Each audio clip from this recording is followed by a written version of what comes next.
For thousands of years, the Earth has kept its secrets buried beneath layers of time, hidden chambers, cryptic inscriptions, and relics that defy explanation. From crumbling temples in the deserts of Palestine to sunken cities lost beneath the waves, ancient civilizations left traces that challenge everything we think we know. Who carved these impossible structures? What purpose did these enigmatic artifacts serve, and why were they hidden from history for centuries?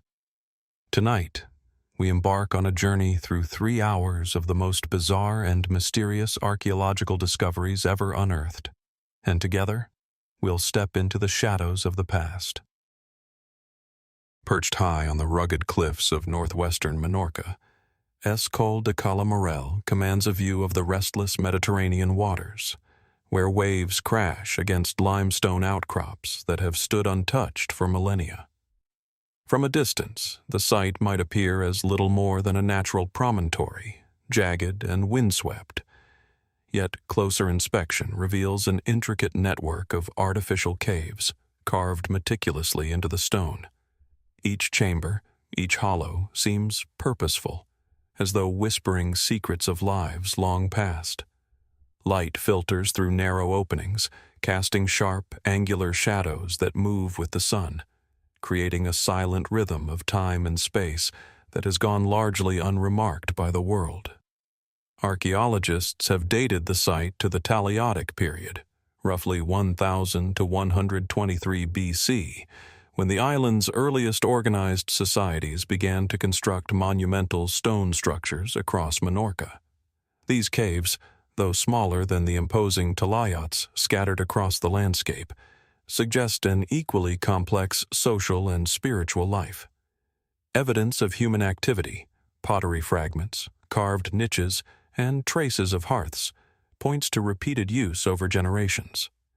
Yet, unlike other sites, the precise function of these caves remains uncertain. Were they burial chambers, places of ritual, or perhaps simple shelters for fishermen and shepherds? The stones themselves hold no labels, no inscriptions that might clarify their original purpose. Walking through the narrow corridors of Coll de Cala Morell, one cannot help but notice the precision of the excavation. The walls are remarkably smooth, the angles consistent, suggesting both careful planning and skilled craftsmanship. Some chambers seem oriented toward the rising sun, while others face the horizon over the sea. Was this intentional, a reflection of astronomical knowledge or ritual observance?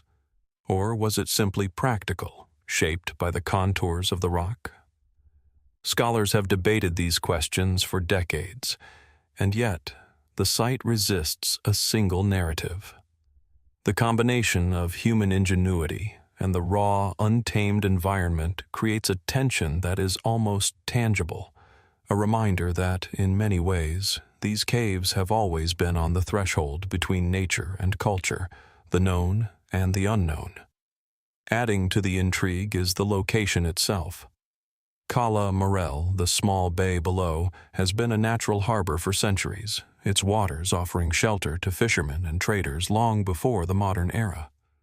Could the caves have served as observation posts, watching for ships approaching the island, or as clandestine storage spaces for goods hidden from the prying eyes of rivals? The strategic advantages are clear, yet the evidence is circumstantial. No fortifications, no weapons caches, no inscriptions tie the caves directly to military or mercantile activity, and yet the possibility lingers, because human beings are drawn to shelter and secrecy, especially where land meets sea.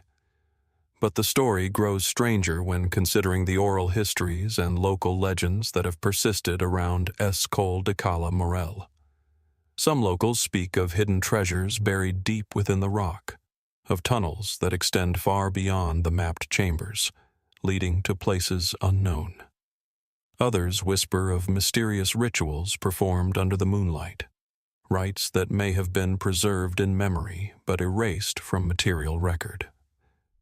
While such accounts cannot be verified, they hint at a human impulse to imbue the landscape with meaning, to sense patterns and purposes even when the evidence is fragmentary. Could there be undiscovered chambers still concealed beneath centuries of limestone and earth?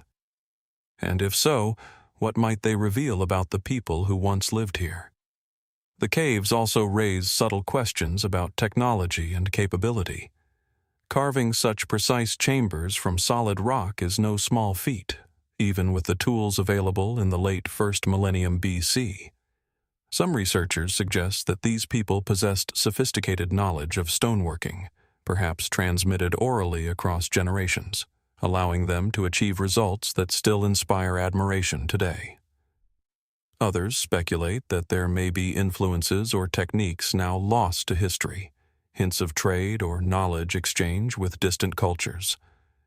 Yet, no inscriptions, no artifacts conclusively tie the builders of Coll de Cala Morell to any known civilization beyond Minorca itself. The origin and evolution of the construction methods remain tantalizingly out of reach. As the wind whistles along the cliff edges, stirring dust and loose pebbles, one cannot escape the feeling that Coll de Cala Morell was intentionally designed to evoke awe. Each chamber feels intimate yet monumental, private yet publicly visible from certain vantage points. The interplay of light and shadow, the echo of footsteps, the faint scent of the sea, all converge to create a sensory experience that is as enigmatic as it is immersive. Here, human ambition meets natural majesty, and the boundary between function and mystery blurs. Some theorists have even suggested that the caves may have served multiple overlapping purposes over time, shifting from practical shelters to sacred spaces to symbolic markers on the landscape. This layered usage could explain the diversity of artifacts found within the chambers, as well as the subtle irregularities in their construction. Perhaps the people of Minorca understood space differently than we do today, blending utility with spiritual expression in ways that now seem enigmatic. And if so, what does that tell us about the human need to leave traces, to assert presence, and to communicate across generations in ways that survive only in silence? Standing at the edge of the cliffs, looking out across the Mediterranean, it is impossible not to feel a sense of continuity with the past. The same winds that eroded the limestone centuries ago still blow today. The same sea that lapped at the island's shores during the Taliotic period continues its ceaseless rhythm. Coll de Cala Morell is a place where time seems both suspended and layered, where every rock face and hollowed chamber invites questions more than answers. And perhaps that is its most compelling mystery. That after all these centuries, after countless studies and excavations, the caves remain, in many ways, unknowable, waiting silently for the next curious mind to wonder what stories still lie hidden within their ancient walls.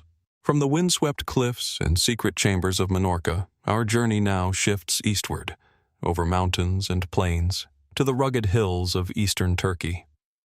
Here, nestled atop a natural plateau, lies Çavuştepe, a site that at first glance may appear as nothing more than a crumbling fortress, its weathered stones blending seamlessly with the surrounding landscape.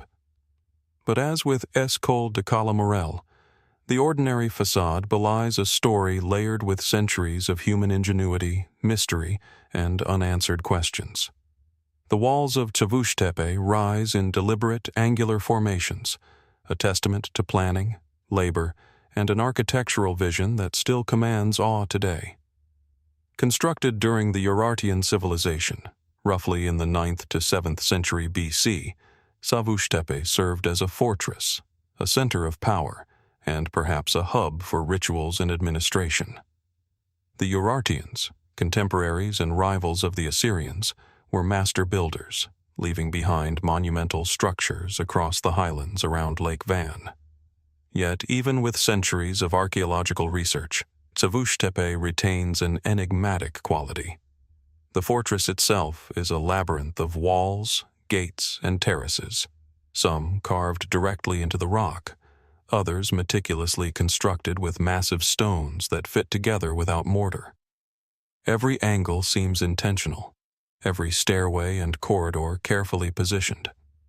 Why was this layout chosen? And how did its builders achieve such precision with tools that, by modern standards, would seem rudimentary? What immediately captures the attention of any visitor is the fortress's location. Perched atop a plateau overlooking a valley, Çavuştepe offers commanding views in all directions. From here, one could monitor the movements of approaching armies, track trade caravans, or survey the surrounding farmland. But there is also something inherently poetic, almost meditative, about the vantage point. The way the wind sweeps across the plateau, the shifting light illuminating the stone walls in golden hues at sunrise and turning them crimson at sunset. One cannot help but sense that the choice of this site was as symbolic as it was strategic, blending defense with an almost ritualistic connection to the landscape. The artifacts found within Çavuştepe further deepen its mystery.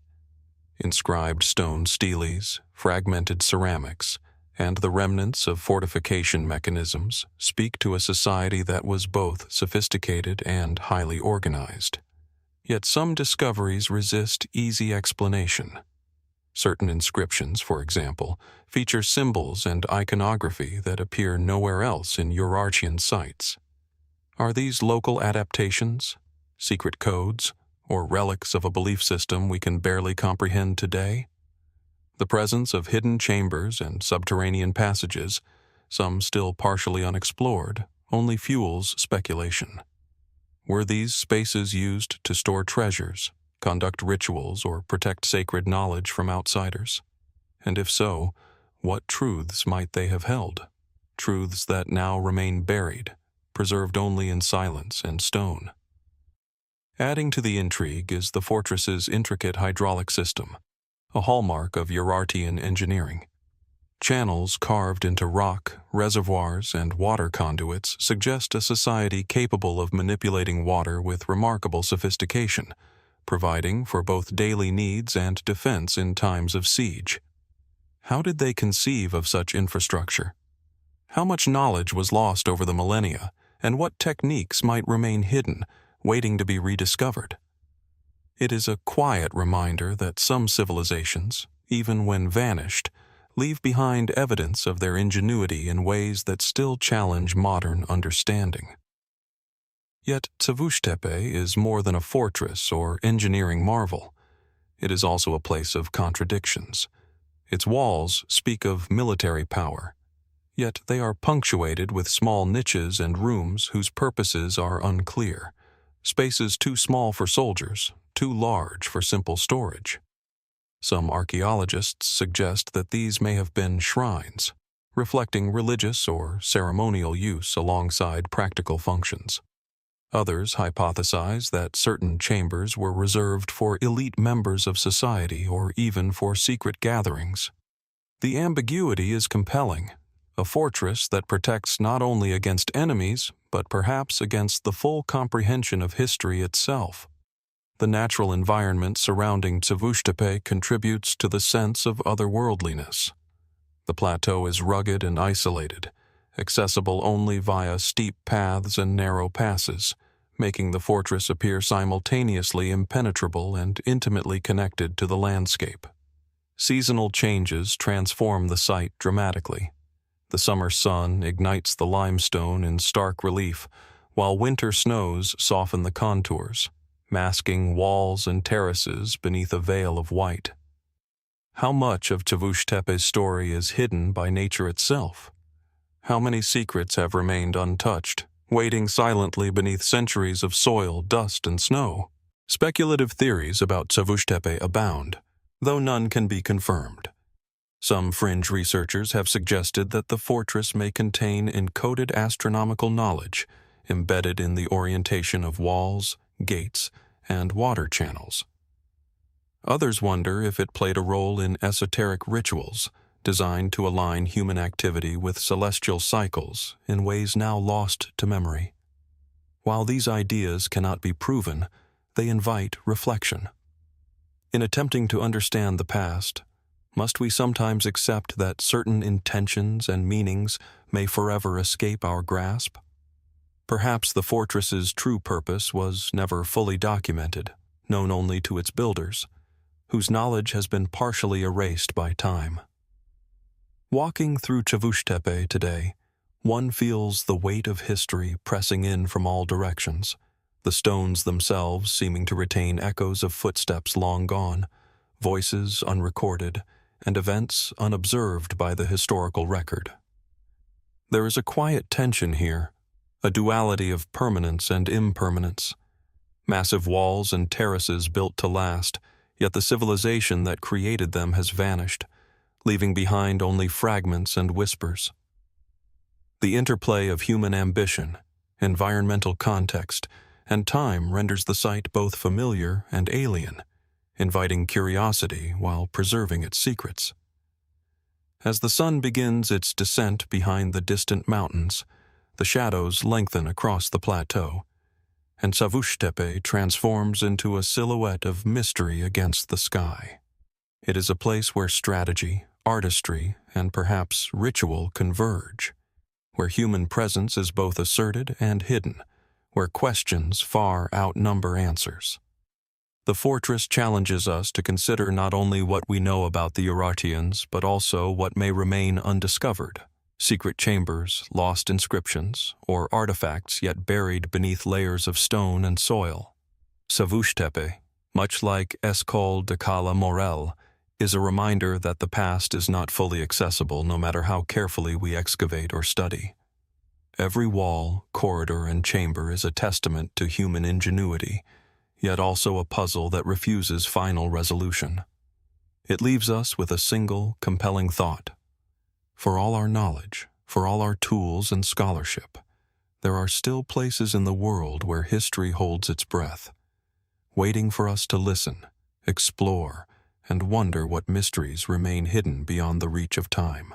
From the highlands of eastern Turkey, our exploration carries us across continents and centuries, tracing the hidden footprints of civilizations whose stories remain tantalizingly incomplete. We now arrive in the rugged valleys of northwestern Argentina, where the Quilmes Ruins sit perched on a sun-baked hillside, overlooking a wide expanse of plains that stretch toward the horizon. At first glance, the site might appear as nothing more than weathered stone terraces clinging stubbornly to the slopes, yet a closer look reveals an elaborate network of walls, staircases, and dwellings, all meticulously arranged to fit the contours of the terrain. Here, human hands transformed the landscape into something both functional and imposing, a testament to ingenuity and resilience in a harsh environment. Quilmes was the largest settlement of its people, known as the Quilmes, a culture that flourished in the region from roughly 850 to 1600 A.D. The fortress-like complex consists of hundreds of stone structures, from small residential units to large communal spaces, all connected by a labyrinth of paths and stairways. Archaeological evidence suggests that this community may have housed up to 5,000 people at its peak. Yet it was more than a village. It was a stronghold, a living city engineered with remarkable foresight. The stones are carefully shaped and stacked, sometimes with precision that seems almost improbable given the tools of the era. How did the Quilmes achieve such architectural mastery, and what knowledge was passed down through generations to allow such feats? The layout of the ruins itself raises questions. Unlike many contemporary settlements in the region, Quilmes was built with clear defensive considerations. Its elevated position provided sweeping views over the valley, allowing inhabitants to detect approaching threats from afar. The outer walls, layered terraces, and narrow passageways suggest a society acutely aware of potential conflict. Some historians speculate that these fortifications were designed in response to pressure from expanding empires, while others propose that they reflect a long-standing tradition of defensive architecture. Yet the ruins also hint at a life lived beyond mere survival. Communal spaces, ceremonial areas, and intricate patterns in the stonework suggest that the people of Quilmes invested as much in culture and ritual as they did in defense. Artifacts recovered from the site further complicate the story. Pottery fragments, tools, and remnants of woven textiles provide glimpses of daily life, revealing a society with trade connections, specialized crafts, and culinary practices attuned to the arid environment. Yet other findings provoke deeper curiosity. Some carvings and symbols etched into stone walls appear unique to Quilmes, unlike anything found in neighboring cultures. Were these expressions of religious belief, a coded language, or markers of identity meant to distinguish the community from outsiders? The truth remains elusive, leaving room for speculation about a civilization whose worldview, much like their stonework, remains partially obscured by time. The strategic placement of the settlement is another layer of mystery. Perched on the eastern slopes of the Sierra de Quilmes, the site overlooks fertile plains while remaining shielded from direct river access. This combination of seclusion and oversight suggests a delicate balance between defense and sustenance.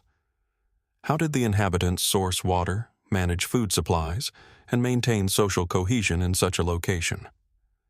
Excavations reveal traces of sophisticated agricultural terraces, hinting at ingenuity in adapting to the challenging terrain. Yet, despite these insights, the full extent of their resource management strategies is lost to history, leaving us to wonder about the daily rhythms and survival strategies of a community that thrived in isolation for centuries. Quilmes also invites speculation about cultural continuity and adaptation. When the Spanish arrived in the 16th century, they encountered a people fiercely protective of their lands and way of life.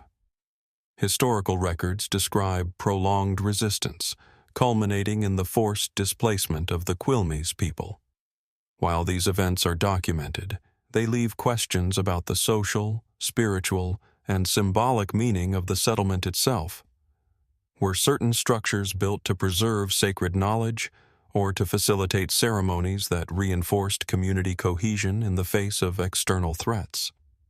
Could some hidden chambers or terraces still hold artifacts or inscriptions that might offer clues to beliefs and practices now lost? Even the natural environment seems to conspire in preserving mystery.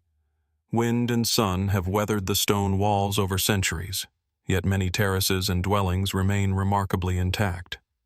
Shadows cast by the rising and setting sun accentuate the geometric precision of the construction, as though the builders intended their work to interact with the celestial cycles.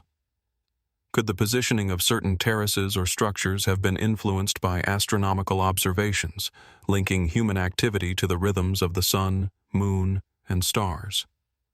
While such theories remain speculative, they add a layer of wonder to a site already steeped in history. The sensory experience of walking through Quilmes today is both humbling and disorienting.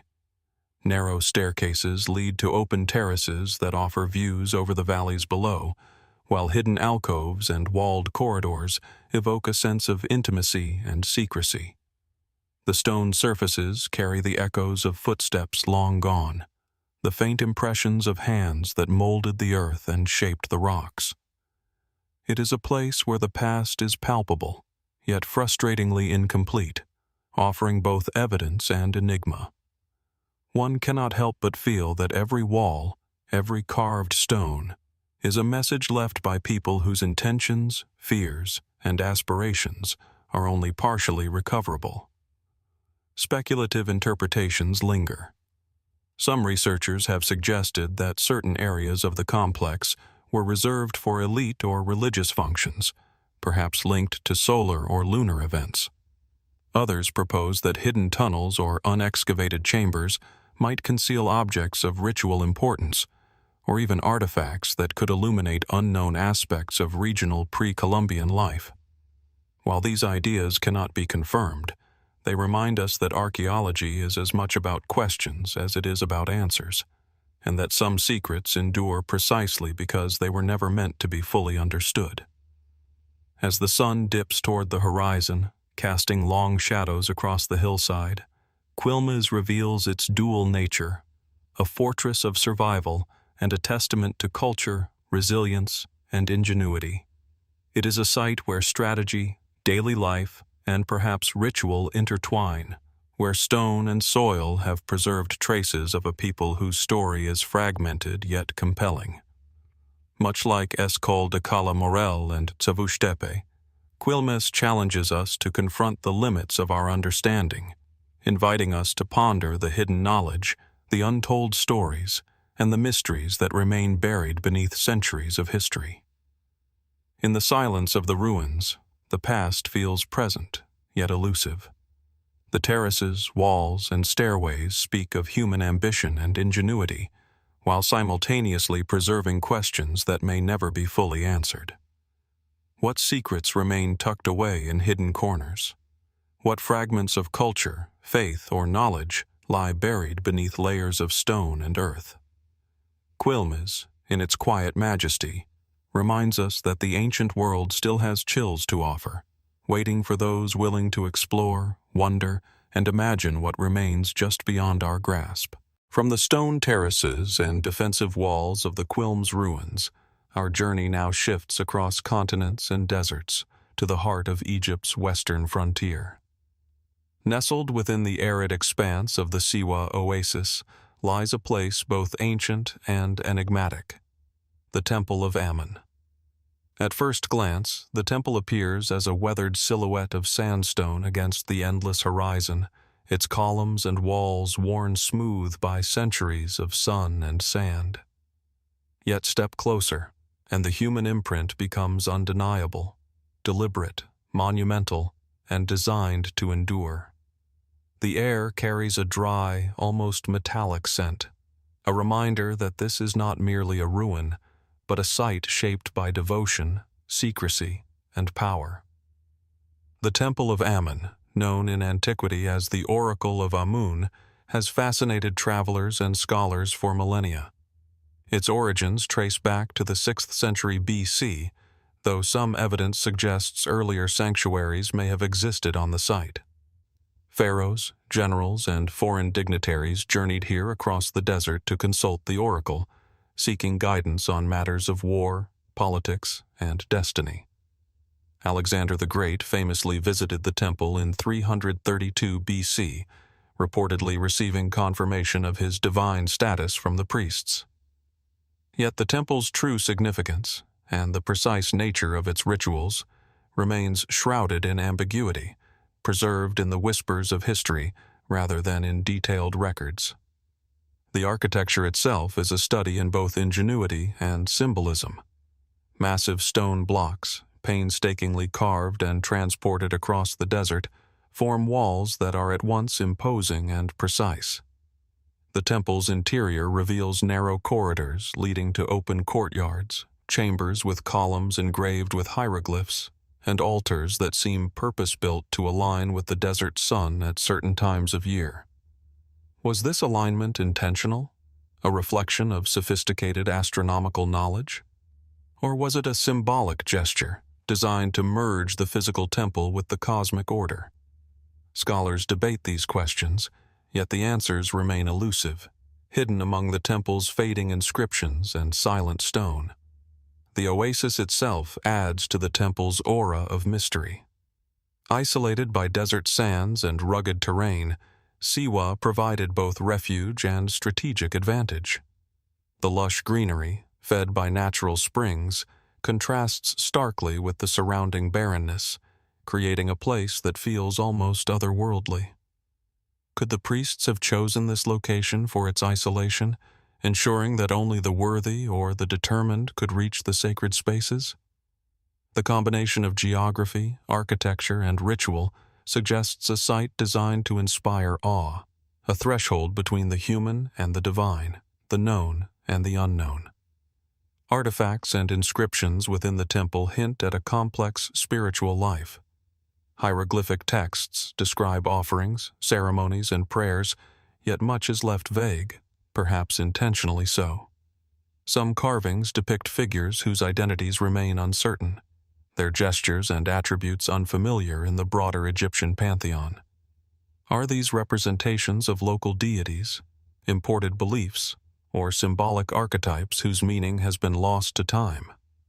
The presence of hidden niches and sealed chambers only deepens the intrigue. Could these spaces have stored sacred texts or objects intended to remain unseen by outsiders, preserving knowledge accessible only to the priests and initiates? The temple also raises questions about human ambition and perception. Accounts from ancient travelers suggest that the oracle's pronouncements were both feared and revered, capable of shaping the fates of kings. How much of this influence was rooted in ritual and belief, and how much in clever manipulation or psychological insight? And yet, despite centuries of scrutiny, the mechanisms of the oracle, how messages were delivered, and by whom, remain partially obscured. Some suggest that acoustic properties of the chambers allowed voices to resonate in ways that amplified authority. Others speculate that secret chambers or hidden passages permitted priests to move unseen. The truth is tantalizingly close, yet never fully grasped. Time has left its mark on the temple, as it has on every ancient site we have explored. Columns are chipped, walls cracked, and inscriptions eroded, but the essence of the place endures. Shadows cast by the rising and setting sun highlight the architectural symmetry, while the desert wind whispers through open corridors as if carrying fragments of chants and prayers from centuries past. Even in decay, the temple evokes a sense of deliberate design, a testament to a culture that sought to bridge the earthly and the divine. Speculative theories abound. Some researchers suggest that the temple's orientation and the arrangement of its chambers may encode astronomical or calendrical knowledge, linking human ritual to celestial events in ways that are still not fully understood. Others propose that the oracle functioned as a center for spiritual and political power, blending religious guidance with governance in a sophisticated, almost enigmatic system. While these ideas cannot be confirmed, they invite contemplation. How much of ancient wisdom remains inaccessible, stored in architecture, ritual, and stone, rather than written record? Walking through the temple today, one is struck by the interplay of scale and intimacy. Courtyards and open spaces suggest gatherings of worshippers, while narrow corridors and hidden chambers evoke secrecy and careful control over who could witness the sacred rites. There is a duality here, as in every great mystery: openness and concealment, visibility and secrecy, permanence and fragility. The Temple of Ammon at Siwa is not merely a structure. It is a story frozen in stone, an enduring puzzle that challenges both our imagination and our understanding. As the desert sun sinks toward the horizon, casting elongated shadows across the temple walls, one senses that much remains unseen. Could undiscovered chambers, hidden inscriptions, or ceremonial artifacts still lie buried beneath the sand? How many rituals and messages have vanished, leaving only fragments and echoes behind? The temple stands as a threshold between the known and the unknowable, inviting us to wonder not only about the beliefs and ambitions of those who built it, but also about the mysteries that continue to linger, silent, patient, and waiting for those who are willing to explore. Much like Coll de Cala Morell, Çavuştepe, and Quilmes, the Temple of Ammon reminds us that the ancient world is layered with enigmas. Each stone, each corridor, and each faded inscription hints at knowledge and purpose just beyond our comprehension. In its quiet majesty, the temple asks a simple, haunting question: what remains hidden, and what stories of power, faith, and mystery are still buried beneath the sands of time? From the sun-scorched sands of Egypt's western deserts, we now journey south across continents and climates to the rolling hills and savannas of southeastern Africa. Here, in present-day Zimbabwe, rise the enigmatic Great Zimbabwe Ruins, stone edifices that have stood for centuries, silently overlooking the landscape, defying easy explanation. From a distance, the site appears as a series of imposing stone walls and conical towers, nestled among granite outcrops and gently undulating hills. As one draws closer, the intricate craftsmanship becomes apparent. Walls constructed without mortar, stones carefully shaped to interlock, forming structures of remarkable stability and precision. The ruins are at once monumental and intimate, a testament to human ingenuity harmonized with the land. Great Zimbabwe was the heart of a powerful kingdom that flourished between roughly 1100 and 1450 AD. The city's stone enclosures, particularly the Great Enclosure with its towering, curving walls, suggest a society with a sophisticated understanding of engineering, urban planning, and social organization. Archaeologists have identified residential areas, religious or ceremonial spaces, and structures likely used for storage and administration. Yet despite centuries of study, many questions linger. How did the builders transport and shape the massive granite blocks without metal tools? What inspired the complex layouts, the spiraling walls, and the elegant passageways that connect one enclosure to another? And what cultural, spiritual, or political meaning did these spaces convey to the people who lived here? The strategic placement of Great Zimbabwe speaks to both practicality and vision. Perched atop rocky outcrops, the city overlooks fertile valleys and stretches of savanna, giving its inhabitants wide surveillance of the surrounding terrain. Yet the location is more than utilitarian. It evokes a profound connection to the natural world. Granite hills, scattered boulders, and winding pathways were not merely obstacles to construction. They became integral to the city's design, shaping movement, boundaries, and visual perspectives. Could the arrangement of walls and towers have been intended to align with celestial events, marking solstices or equinoxes, in a ritualistic dialogue with the cosmos? Or were these choices symbolic, asserting power and permanence in the landscape? The answers remain tantalizingly out of reach. Artifacts recovered from Great Zimbabwe add layers of complexity to the story. Pottery fragments, iron tools, and evidence of long-distance trade, including items from the East African coast, the Indian Ocean, and even as far as China, reveal a society deeply connected to regional and global networks. Yet other elements defy straightforward interpretation. Soapstone figurines, including the iconic Zimbabwe birds, suggest religious or ceremonial significance, yet their precise meaning is unknown. Were these representations of deities, ancestral spirits, or symbols of authority? The absence of written records leaves these questions open, allowing the site itself to speak in silence, its stone walls holding the collective memory of generations. The construction methods are as intriguing as the artifacts themselves. The walls of Great Zimbabwe, some over 5 meters high and stretching for hundreds of meters, were built without mortar, relying on carefully shaped stones and gravity to maintain stability. How did the builders achieve such uniformity and durability?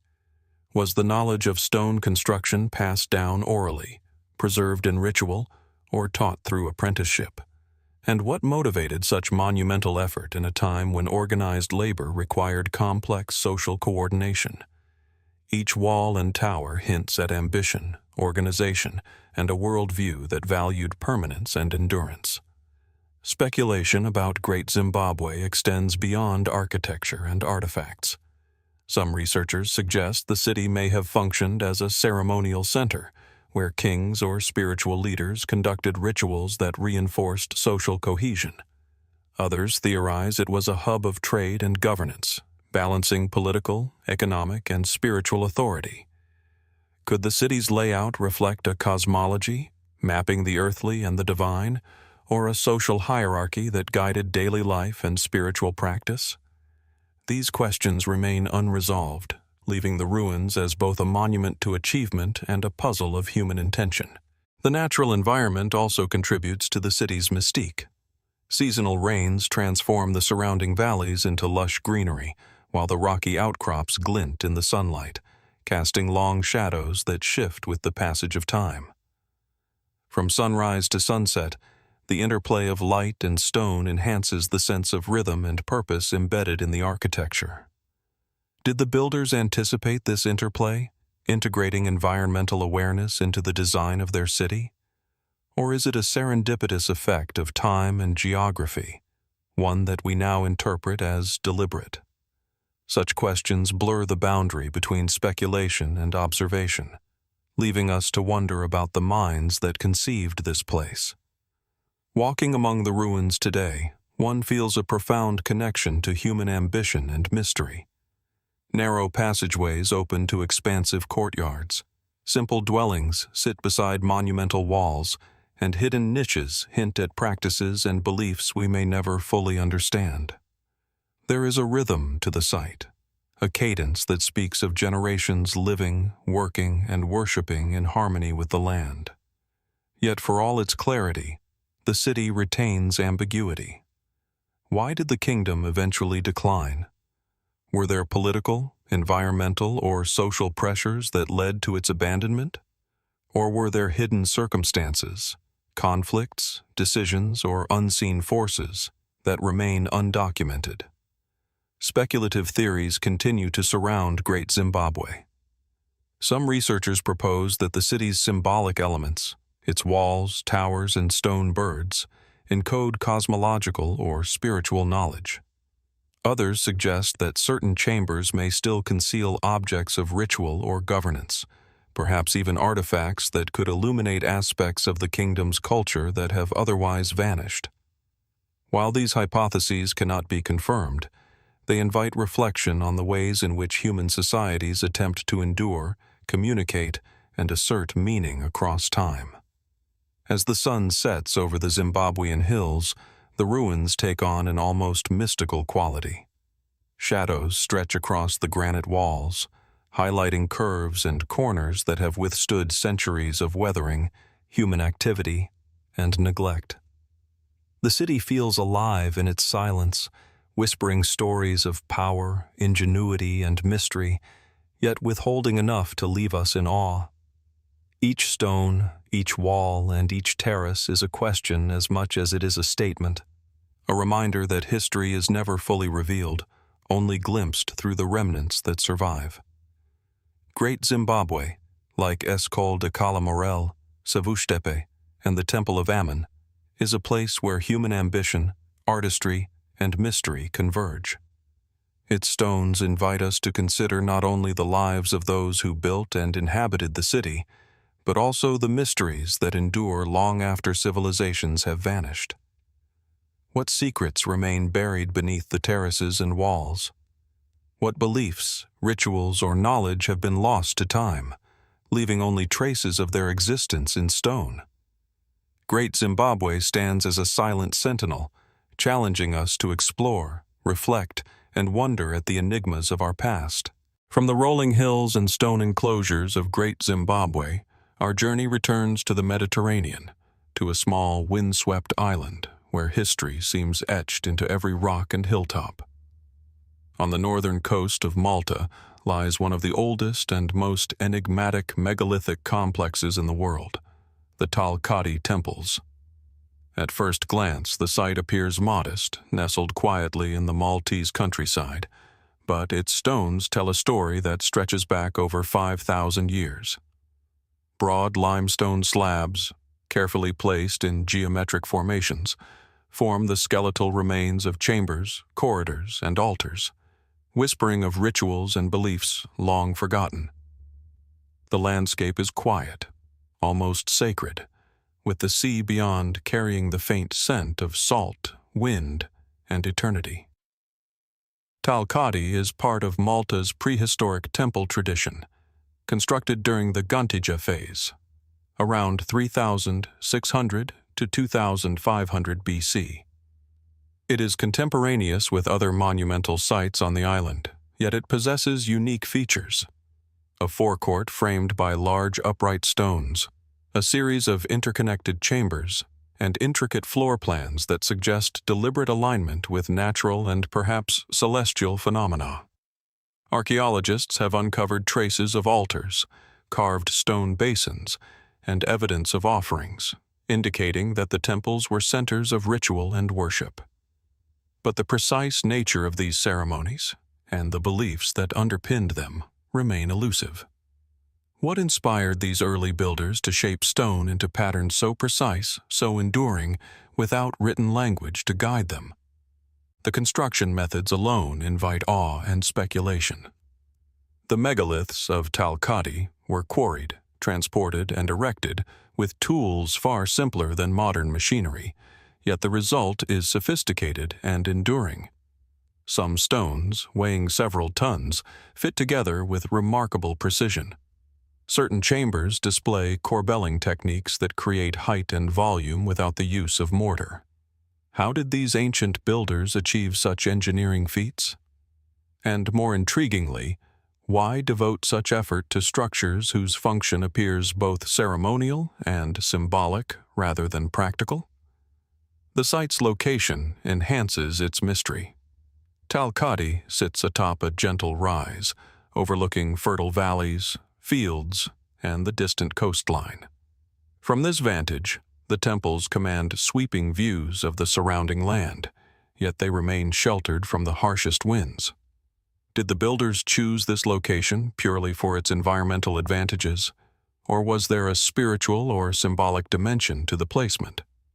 Some researchers speculate that the orientation of certain chambers may correspond to astronomical phenomena, such as the solstices or equinoxes, suggesting that the temples were designed to mark the passage of time in both practical and sacred terms. Others propose that their alignment with the landscape itself may have been imbued with ritual significance, linking human activity with the rhythms of nature. Artifacts recovered from Tal-Qadi hint at a complex ritual life.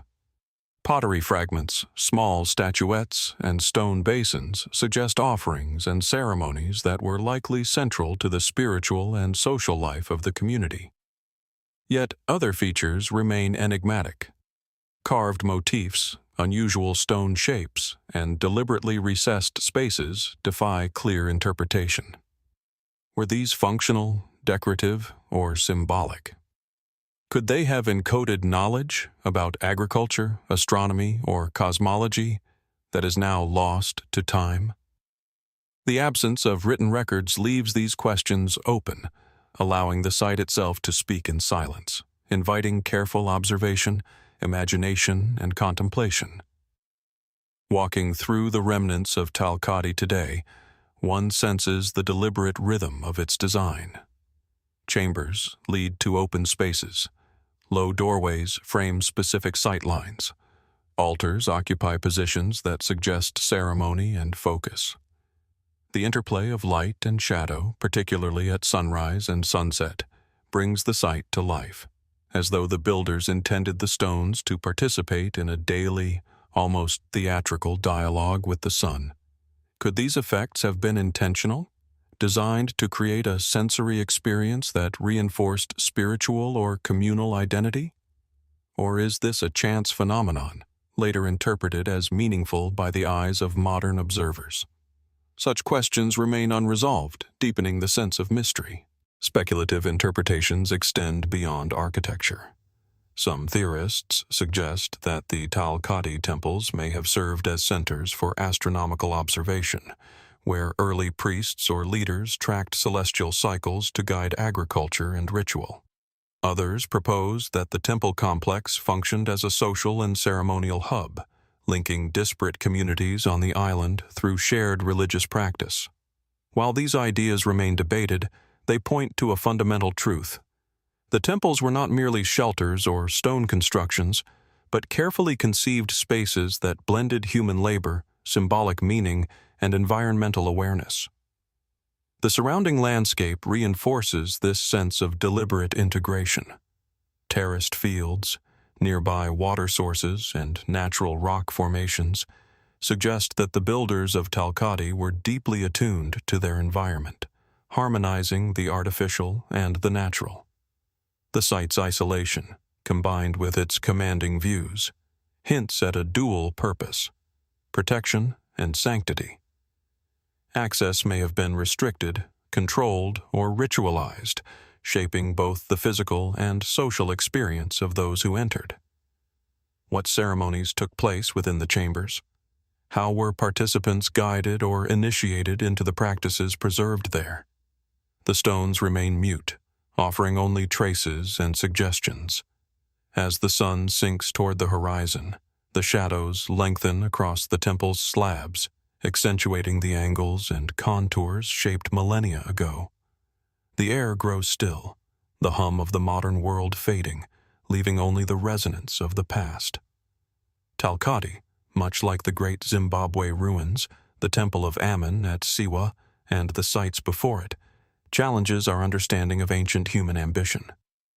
It reminds us that early societies possessed knowledge, vision, and symbolic sophistication that often surpasses our assumptions. In its quiet majesty, Tal-Qadi poses questions rather than answers. Are there undiscovered chambers or buried artifacts that could illuminate the lives, beliefs, and knowledge of its builders? Did the people of Malta encode a cosmology into stone, a language that time has partially obscured? As with every ancient site we have explored, the past here remains tantalizingly incomplete, preserved in architecture, in the contours of the land, and in the lingering silence of stones shaped by human hands long ago. Tal-Qadi stands as a testament to a civilization that sought connection between people, between nature, and perhaps between the earthly and the divine. Its stones invite us to imagine the ceremonies, the labor, and the devotion that brought them into being. And yet, for all that we know and can observe, much remains hidden, waiting patiently beneath the surface, silent and enigmatic. What secrets might still lie buried? What stories, practices, or knowledge have been lost to time, leaving us to wonder at the ingenuity, faith, and mystery of Malta's ancient builders? From the sunlit slabs of Tal-Qadi, we journey west across oceans and deserts to the rugged canyons and mesas of the American Southwest. Carved into the cliffs of New Mexico's high desert, the Bandelier stone structures rise from the canyon walls with quiet dignity, their weathered facades blending seamlessly into the surrounding sandstone. At first glance, they might seem like natural formations, jutting abruptly from the cliffs, yet closer inspection reveals something extraordinary. Rectangular openings, carved rooms, and ladders etched from the rock itself. These structures, shaped with patience and precision, bear the unmistakable imprint of human hands, their arrangement both practical and enigmatic. The desert wind carries whispers of centuries past, stirring dust from niches and terraces that have seen generations come and go. Bandelier National Monument preserves the dwellings and ceremonial sites of the ancestral Puebloans, known historically as the Anasazi, who inhabited the region from roughly 1150 to 1600 AD. The cliff dwellings, multi-story structures built into natural alcoves, are masterpieces of adaptation, demonstrating an intimate understanding of the landscape. Rooms and kivas, circular subterranean chambers, suggest ritual and communal life, while storage spaces and access routes indicate careful planning for survival in a harsh, arid environment. Yet, despite decades of study, much remains uncertain. Why were some structures placed in nearly inaccessible alcoves high above the canyon floor, while others occupy open terraces? Were these choices strictly practical, dictated by defense and climate, or did they serve spiritual or symbolic purposes as well? The construction techniques of the Bandelier dwellings are remarkable. The ancestral Puebloans carved rooms directly into the soft volcanic tuff, reinforcing walls with stone and mortar. Wooden beams supported floors and roofs, and hand-carved ladders connected multiple levels, allowing inhabitants to traverse vertical spaces with surprising ease. How did these builders conceive of such vertical communities, integrating architecture into cliff faces with such foresight and sophistication? Could some aspects of their construction reflect lost knowledge, rituals, or social hierarchies that guided both design and use? The precision of certain chambers, aligned with natural light or specific vistas, hints at intentionality that extends beyond mere survival. The landscape itself shapes both the experience and the mystery. The cliffs overlook the Rio Grande and the surrounding mesas, offering wide vistas that could serve both strategic and spiritual purposes. From these heights, residents could monitor the land for game, threats, or changes in weather, while also engaging in ceremonial practices intimately connected with the natural world. Some scholars suggest that kiva placement, door orientation, and chamber alignment might correspond with solar, lunar, or seasonal cycles, linking human activity with cosmic patterns.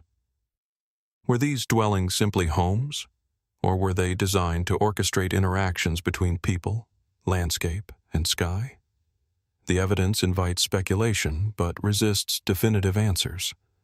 Artifacts discovered within the Bandelier structures further deepen the intrigue. Pottery shards, carved tools, and petroglyphs reveal daily life and cultural practices, yet certain features remain puzzling. Some rooms contain storage niches that seem oversized or oddly positioned. Some cliff faces bear markings whose purpose is not fully understood. Were these symbols of clan identity, markers for ritual activity, or functional guides embedded into architecture? How much of the site's design encoded knowledge intended only for initiated members of the community?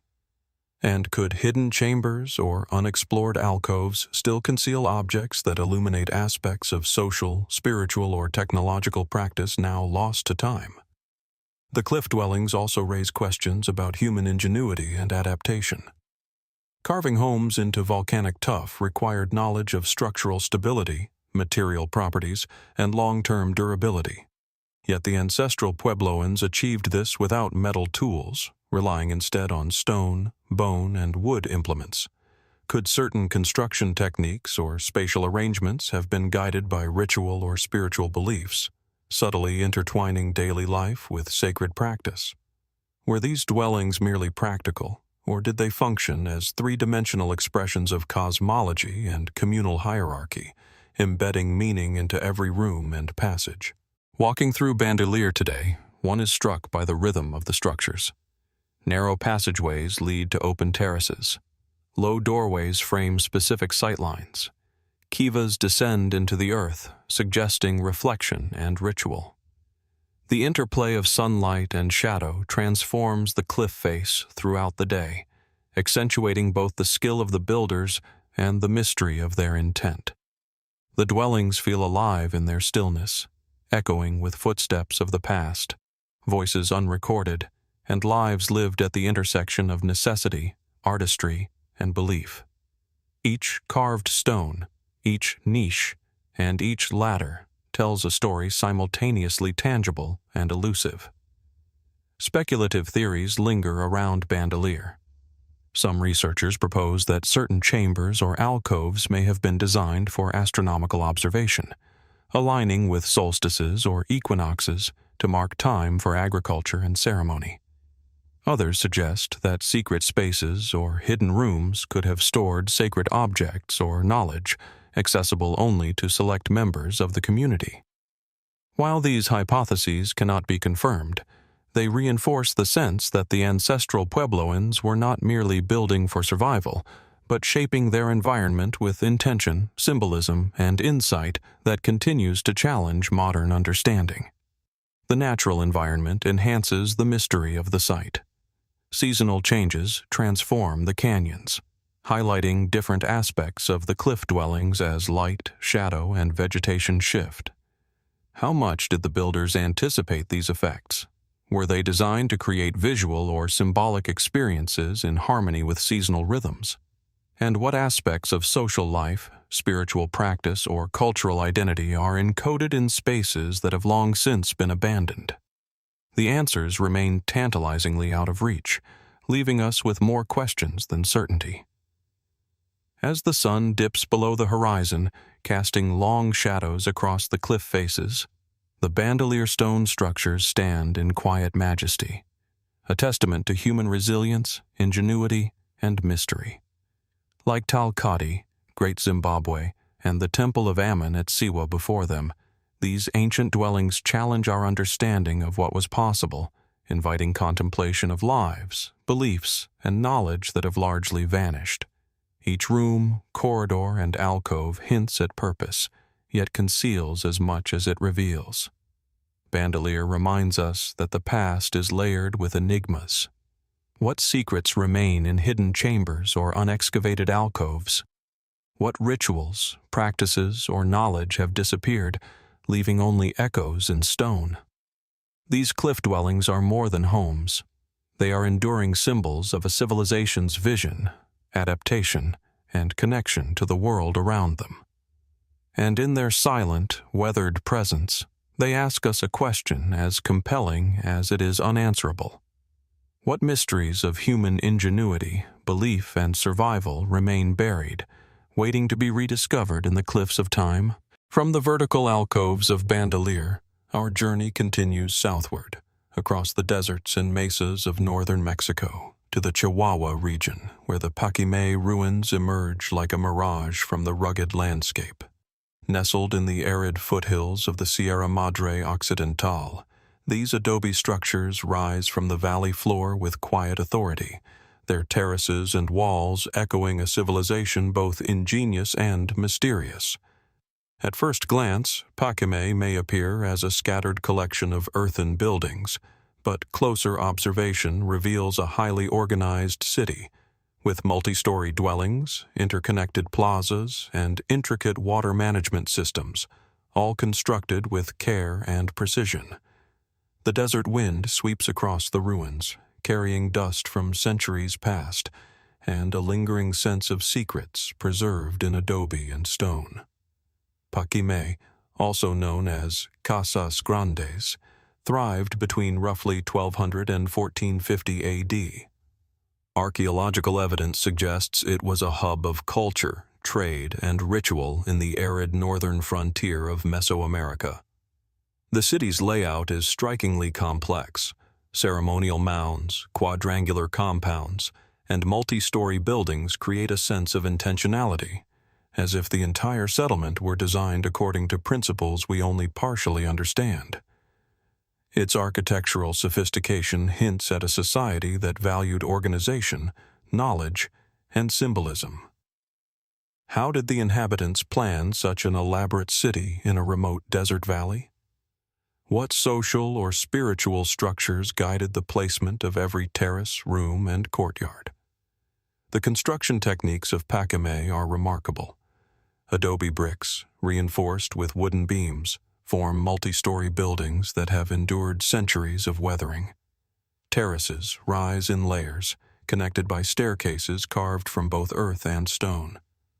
The precision of the masonry, the alignment of rooms, and the structural ingenuity of the roofs suggest knowledge of engineering that goes beyond simple survival. Yet many aspects of the construction remain puzzling. Certain walls contain small, narrow openings, sometimes interpreted as defensive features, sometimes as symbolic apertures for light or air. Were these elements purely practical, or did they serve ritual or cosmological purposes now lost to time? Water management at Paquimé adds another layer to the mystery. Canals and channels, carefully constructed from stone and clay, transported precious water across the city, supplying homes, agricultural terraces, and ceremonial areas. The sophistication of this system implies long-term planning and a deep understanding of hydraulics. Could these innovations have influenced or been influenced by distant cultures? Paquimé's location on ancient trade routes, connecting the northern deserts with Mesoamerica to the south, suggests a center not only of local importance, but of broader regional influence. Yet for all its connectivity, the city's eventual decline remains a question, leaving behind a monumental puzzle for archaeologists and historians alike. Artifacts recovered from Paquimé reveal a society deeply connected to both daily life and ritual practice. Ceramics, intricate jewelry, and ornamental carvings indicate artistic sophistication, while human and animal remains, as well as ceremonial structures, point to complex belief systems. Yet some discoveries resist easy interpretation. Certain decorative motifs, for instance, do not resemble neighboring cultures, suggesting unique symbolic or spiritual practices. Could these designs encode knowledge of cosmology, social hierarchy, or ritual observance? And are there hidden chambers, still unexcavated, where further evidence of daily life, belief, or governance might lie, silently waiting to be uncovered? The city's layout itself inspires curiosity. Quadrangular compounds, open plazas, and interconnected rooms suggest deliberate spatial organization. Some buildings rise to 3 stories, with internal passageways that create complex patterns of movement and privacy. Why did the builders favor such verticality in a desert environment? Could it have served practical purposes like defense and cooling, or was there a symbolic or ceremonial significance to these multi-level designs? Even the orientation of certain structures may hold meaning. Some researchers propose alignments with solar and lunar cycles, hinting at an integration of daily life with celestial observation. Walking among the ruins today, the silence is profound. Adobe walls bear the marks of human hands. Staircases echo with centuries of footsteps, and plazas once filled with life now lie empty, dust settling over patterns that once guided community and ritual. The desert horizon stretches endlessly, underscoring the isolation and determination required to build and sustain such a city. How much of Paquimé's culture, technology, and ritual practice remains hidden beneath layers of soil and sand? How many stories, decisions, and traditions have been lost, leaving only stones and shadows as testimony to a civilization's ingenuity? Speculative theories continue to swirl around Paquimé. Some researchers suggest the city may have been a spiritual or ceremonial hub, where architecture, astronomy, and ritual were intertwined. Others propose that its complex design reflects social hierarchies and political organization, with certain compounds reserved for elites or priestly classes. Evidence of exotic trade goods, turquoise from the north, shells from the Pacific, and macaw feathers from Mesoamerica, reveals connections spanning vast distances, yet raises questions about how such a remote desert city became a nexus of commerce and culture. Were these trade networks purely economic, or did they serve ceremonial or symbolic purposes as well? The surrounding environment shapes the experience of Paquimé in ways that are both practical and mysterious. Seasonal winds, shifting sunlight, and the play of shadows across terraces and staircases create an ever-changing interaction between natural forces and human construction. Could the builders have anticipated these effects, designing their city to interact dynamically with the landscape and light? Were some walls, windows, or doorways intended to frame specific vistas, mark solstices, or focus ritual attention? These possibilities remain speculative, but they highlight the intentionality and sophistication of the city's designers. As the sun dips below the desert hills, casting long shadows across the terraces and plazas, Paquimé stands as both a testament to human innovation and a puzzle that continues to challenge understanding. Like Bandelier, Tal-Qadi, Great Zimbabwe, and the Temple of Ammon at Siwa, it is a site that speaks quietly but insistently, revealing glimpses of human ambition while guarding its deepest secrets. Every wall, stairway, and courtyard holds evidence of lives lived, decisions made, and mysteries preserved. Paquimé invites reflection and wonder. How much remains hidden beneath the adobe walls and desert soil? What knowledge, beliefs, or rituals are encoded in the city's architecture and artifacts, waiting to be rediscovered? And in a landscape that has preserved these ruins for centuries, what other secrets of human ingenuity and survival might still lie buried, just beyond our grasp, whispering to those patient enough to listen? From the sun-baked adobe terraces of Paquimé, our journey returns across oceans and centuries, to the rolling green hills of Somerset, England, where a different kind of mystery emerges. the Stony Littleton Long Barrow. At first glance, the site appears unassuming. A gentle rise in the countryside framed by fields and hedgerows, its stones partially covered with moss and grass. Yet, upon closer inspection, the barrow reveals a deliberate and monumental human design. Large sarsen stones form a megalithic structure over 30 meters long, with a series of chambers concealed within, hinting at ceremonial purpose and careful construction. Even in its quiet, pastoral setting, there is a sense of ancient presence, as if the land itself holds secrets just beyond reach. The Stony Littleton Long Barrow dates back to roughly 3,700 BC, placing it within the early Neolithic, a period when communities across Britain were beginning to settle, farm, and build enduring monuments. These long barrows are among the earliest examples of monumental stone construction in the region, representing a shift from transient hunter-gatherer life to permanent settlement, communal memory, and ritual. The barrow is oriented along an east-west axis, with an entrance facing the sunrise. Could this orientation have been symbolic, linking life and death to the movements of the sun, or was it guided by practical considerations? The answer remains uncertain, inviting us to consider the worldview of people who left no written record but shaped the landscape with intent and reverence. Inside the barrow, the chambers are narrow and low, designed for crouching or seated placement. Archaeological excavations reveal that multiple individuals were interred here, their bones sometimes layered, sometimes mixed with pottery fragments, flint tools, and animal remains. This collective burial practice suggests a society with complex ideas about ancestry, community, and the afterlife. Yet the specifics of their beliefs are obscure. Were these rituals intended to honor ancestors, invoke protection, or mark territorial claim? Or did the act of construction itself, moving massive stones, shaping the earth, hold ceremonial significance? Each possibility underscores the enigmatic nature of Neolithic life and the silent testimony of these stones. The construction methods are extraordinary for a society without metal tools or wheeled transport. Sarsen stones, weighing several tons, were sourced locally but transported and erected using sheer human labor, ingenuity, and possibly communal organization on a scale we can only imagine. How did these early builders conceive of such coordinated effort?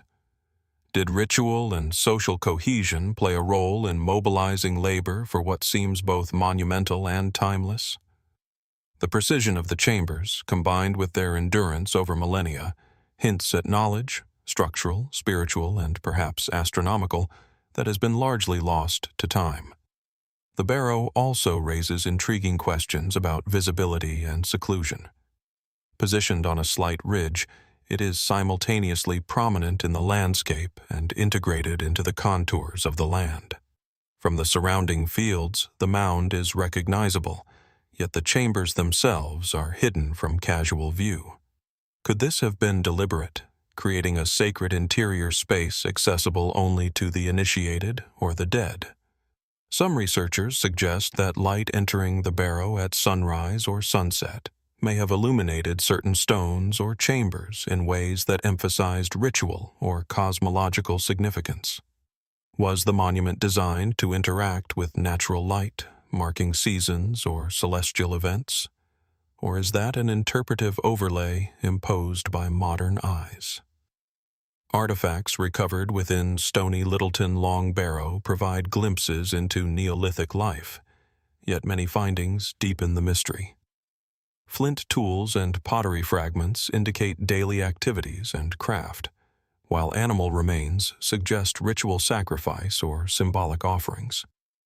Certain stones bear subtle carvings, lines, grooves, or cup marks that defy straightforward explanation. Are these purely decorative, symbolic markers, or part of an unrecorded language of ritual? And how much of the site's original purpose is obscured by the passage of time, erosion, and later human activity? Each fragment offers evidence, yet leaves profound questions unanswered. Walking along the Barrow today, one senses both human intention and the weight of millennia.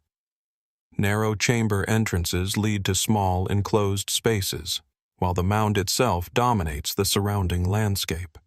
The sound of wind through the stones, the rustle of grass, and the distant call of birds evoke a quiet dialogue between past and present. How did the people who built this long barrow perceive it? Was it a sacred space, a social focal point, or a symbol of permanence in a transient world? And what rituals, stories, or knowledge have vanished with time, leaving only stone as witness? Speculative interpretations of Stony Littleton invite further reflection. Some suggest that long barrows like this were aligned with solar or lunar cycles, encoding astronomical knowledge into their design. Others propose that the arrangement of chambers and the layering of burials reflected social or spiritual hierarchies, marking important individuals or lineages. Could there also have been symbolic connections to other long barrows across Britain, suggesting networks of shared ritual or belief? These possibilities remain open, highlighting the interplay between observation, interpretation, and the enduring silence of the past. The surrounding environment enhances the monument's mysterious presence. Rolling fields, hedgerows, and distant woodland provide both a sense of isolation and continuity, connecting the barrow to the landscape that has changed little in millennia. Seasonal light shifts across the mound reveal patterns and angles that may have guided ritual activity, emphasized alignments, or created visual experiences carefully considered by the builders. How much of this interplay with environment was deliberate and how much coincidental? The stones do not answer, leaving the observer to speculate, wonder, and reflect. As daylight fades across the Somerset countryside, Stony Littleton Long Barrow stands as a quiet testament to human ambition, memory, and mystery. Like Paquimé, Bandelier, Tal-Qadi, Great Zimbabwe, and the Temple of Ammon at Siwa, it is both a monument and a question, an enduring reminder that early civilizations sought to leave traces of their lives, beliefs, and understanding of the cosmos. Each stone, chamber, and artifact whispers stories of human creativity, ritual, and devotion, yet preserves secrets that may never be fully revealed. The Long Barrow invites us to ask, what remains hidden within its chambers, beneath its mound, or in the cultural practices that created it? What knowledge, rituals, or experiences have been lost to time, leaving only stones, silence, and shadow? In its quiet majesty, Stony Littleton reminds us that the past is layered with enigmas, that human ingenuity and belief have shaped the landscape in ways both tangible and mysterious, and that some secrets endure, waiting for those willing to wonder and explore. From the misty hills of Somerset, where the Stony Littleton Long Barrow stands as a silent sentinel to Neolithic life, we now travel south across Europe to the sun-drenched plains of Évora, in Portugal's Alentejo region. Here rises one of the largest and most imposing megalithic monuments in the Iberian Peninsula, the Dolmen of Anta Grande do Zambujeiro. At first glance, it appears as a simple cluster of massive stones weathered by millennia of wind, rain, and sun. But approach closer, and the monument's scale and intention become unmistakable. Gigantic vertical stones support a colossal capstone, forming a chamber large enough to walk into, its interior shadowed and cool, a quiet refuge that has witnessed centuries of human passage. Even in its stillness, the dolmen radiates a sense of purpose, a whisper of ceremonies long vanished. The dolmen of Anta Grande do Zambujeiro dates to around 4000 BC, placing it firmly within the early Neolithic period. This makes it contemporary with some of the earliest monumental constructions in Europe, and a testament to a society mastering both engineering and ritual expression. Its massive capstone, weighing perhaps 17 tons, was raised atop supporting orthostats with no metal tools, no machinery, and likely no wheel. How did these communities achieve such feats of construction? What knowledge of leverage, coordination, and labor organization allowed them to transform scattered stones into enduring sacred architecture? And beyond the technical accomplishment, what was the intention behind this monumental act? The dolmen structure is both functional and symbolic. The central chamber, rectangular and elongated, could accommodate multiple burials, and excavations have revealed human remains alongside pottery shards, flint tools, and polished stone artifacts. This suggests that the site functioned as a communal tomb, a place of remembrance, ritual, and perhaps social cohesion.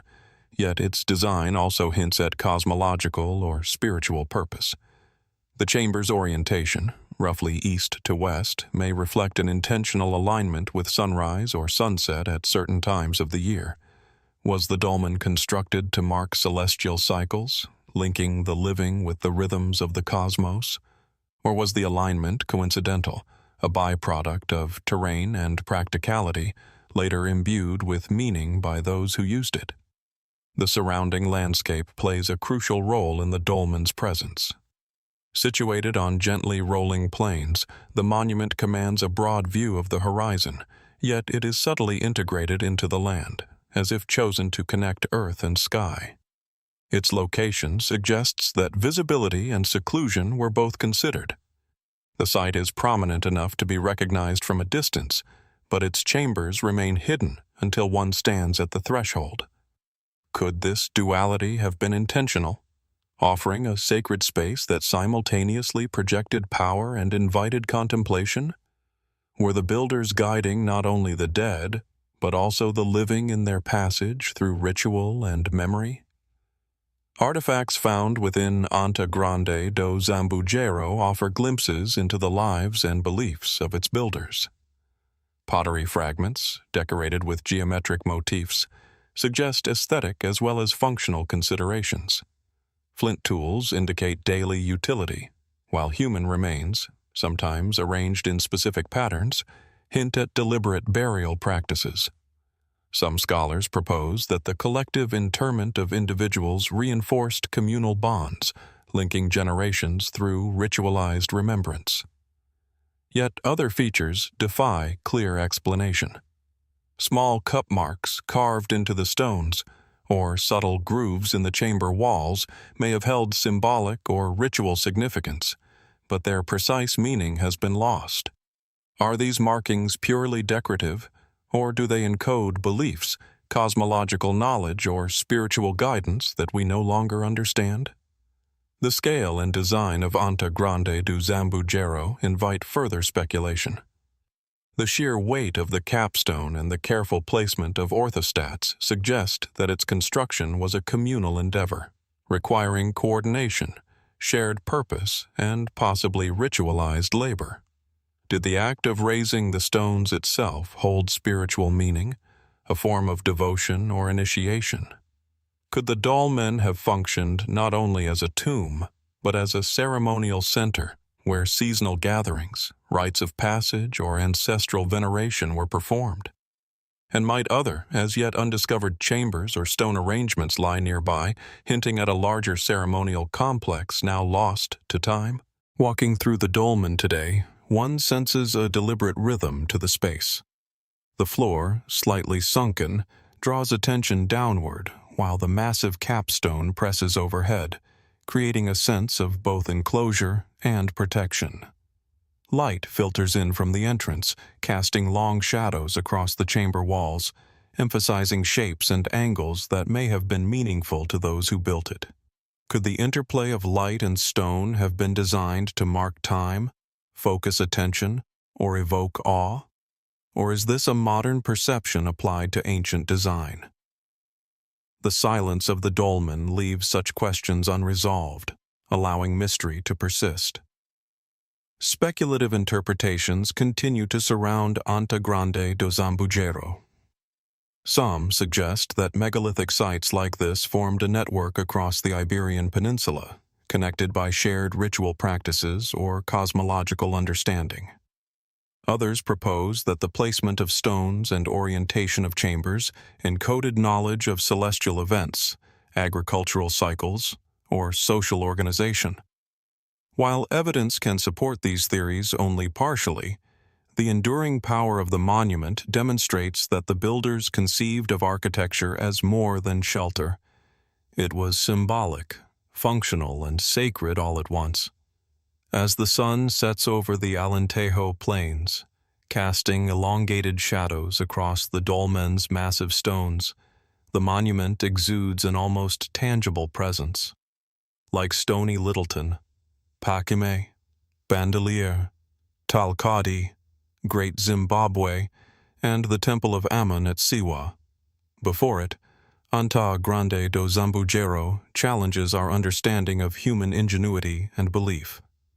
Every stone, every chamber, every carved groove hints at intention, ritual, and communal purpose while leaving its deepest secrets veiled. The Dolmen invites reflection and wonder. What remains buried beneath its stones?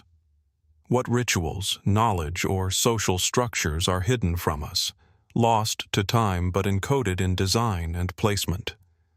In its quiet majesty, Anta Grande reminds us that the past is layered with enigmas, that early civilizations shaped their landscapes not only to survive, but to communicate with ancestors, the cosmos, and each other. And as the wind sweeps across the Alentejo plains, one cannot help but ask, what mysteries of human devotion, belief, and ingenuity remain concealed, waiting patiently to be rediscovered in the shadows of these ancient stones? From the quiet plains of Portugal, where the dolmen of Anta Grande do Zambujeiro rises as a testament to Neolithic devotion, we now journey eastward to the rugged landscapes of northern Syria, to the basalt-strewn hills near the Afrin River. Here stands the Ain Dara Temple, a ruin both monumental and mysterious, whose massive stone foundations whisper of rituals, devotion, and human ambition stretching back over 3 millennia. At first sight, the site commands attention. A rectangular platform, over 50 meters long, constructed from finely dressed basalt blocks, their weight and precision suggesting a civilization with profound architectural knowledge. The temple rises from the ground with a quiet authority, its floor worn by centuries, its walls long collapsed, yet its presence remains imposing, a silent dialogue with the sky above. Ain Dara is generally dated to the Iron Age, roughly 1300 to 740 BC, though some evidence suggests its foundations may reach even earlier. Its architectural form is strikingly distinctive, a long central hall, flanked by side chambers, leading to a grand inner sanctuary. The temple is aligned along an east-west axis, with the entrance facing sunrise, hinting at a symbolic or ceremonial consideration in its orientation. Columns once marked the main hall, while intricately carved lion footprints and reliefs adorn its foundation stones, evoking power, protection, and possibly divine guardianship. Such features suggest a culture deeply invested in the ritualization of space, where architecture itself became a conduit between the human and the sacred. Excavations have revealed that Ain Dara was not merely a gathering place. It was a focal point of political, spiritual, and social life. Artifacts such as offering vessels, altars, and ceremonial figurines indicate regular ritual activity, while the scale and craftsmanship of construction imply the mobilization of significant labor and resources. How did the builders achieve such precision with basalt, a dense volcanic stone, without the aid of metal tools as advanced as those we possess today? Was the temple constructed to impress and intimidate, to convey authority, or to facilitate spiritual connection? And what role did this structure play in the broader political landscape of northern Syria during the Iron Age, a region rife with competing city-states and emerging empires? The temple's decorative elements are especially compelling. Bas-reliefs of lion footprints, carved directly into threshold stones, suggest an almost symbolic guardianship, as if the temple were being watched over by the strength of these powerful creatures. Columns, once intricately carved, supported a roof that would have transformed light and shadow within the inner hall, emphasizing ritual performance and enhancing the sacred atmosphere. Could these artistic choices reflect cosmological beliefs, a coded language of symbolism, or practical guidance for ceremonial movement?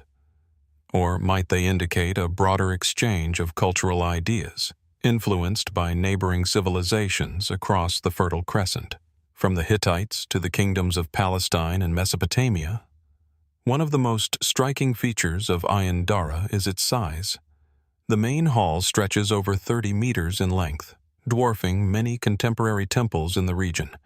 Yet the craftsmanship suggests a level of precision that few could achieve without advanced planning and understanding of materials. Some researchers propose that the temple may have functioned as both a religious and administrative center, a hub where leaders asserted authority, conducted rituals, and engaged in regional diplomacy.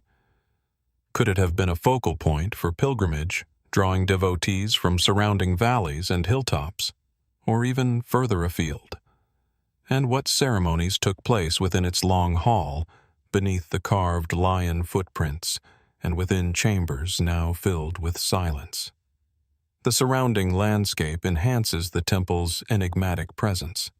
Situated on a gentle rise, the site commands views over fertile plains, basalt outcrops, and the winding Afrin River, integrating natural features into its sacred geography.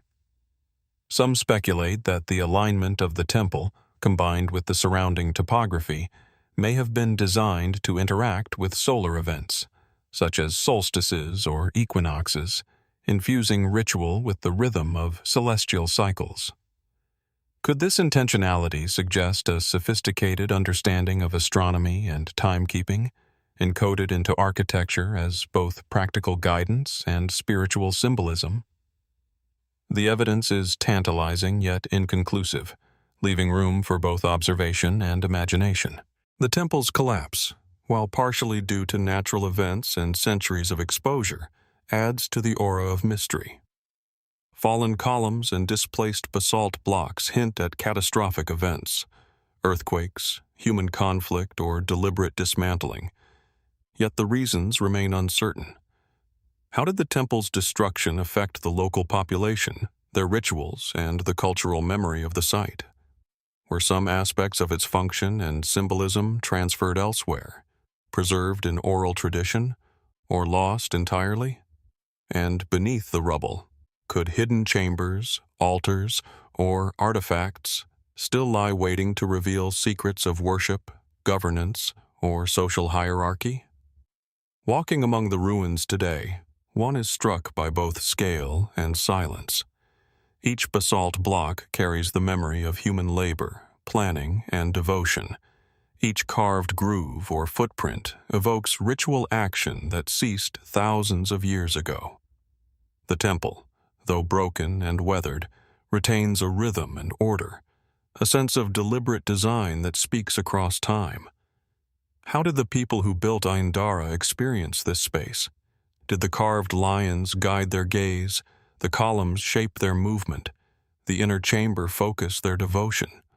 These questions linger, unanswered, yet the stones themselves encourage contemplation, inviting modern observers into an ancient dialogue. Speculative theories further enhance the temple's enigmatic reputation. Some suggest that Ain Dara was part of a broader network of Iron Age religious centers, connected by trade, ritual, or shared cosmology. Others propose that the carvings, orientations, and monumental scale reflect esoteric knowledge, perhaps celestial or spiritual, encoded for initiates or leaders. While these interpretations cannot be proven definitively, they emphasize the complexity of human intention in monument construction, highlighting that such temples were not mere shelters, but statements of authority, belief, and cultural memory. As the sun dips behind the distant hills, shadows lengthen across the temple's basalt floor, accentuating angles and forms carved millennia ago. The play of light and shadow transforms the space, perhaps echoing the visual and symbolic effects intended by its creators. Like Dolmen of Anta Grande do Zambujeiro, Stony Littleton, Paquimé, Bandelier, Tal-Qadi, Great Zimbabwe, and the Temple of Ammon at Siwa, Ain Dara is more than stone and mortar. It is a human imprint on the landscape, a bridge between past and present, visible yet withholding, offering glimpses of ingenuity, ritual, and mystery while guarding its most profound secrets. The temple invites reflection. What practices, beliefs, or knowledge shaped its design? What rituals took place beneath its towering columns, in chambers now silent, under the gaze of carved lions?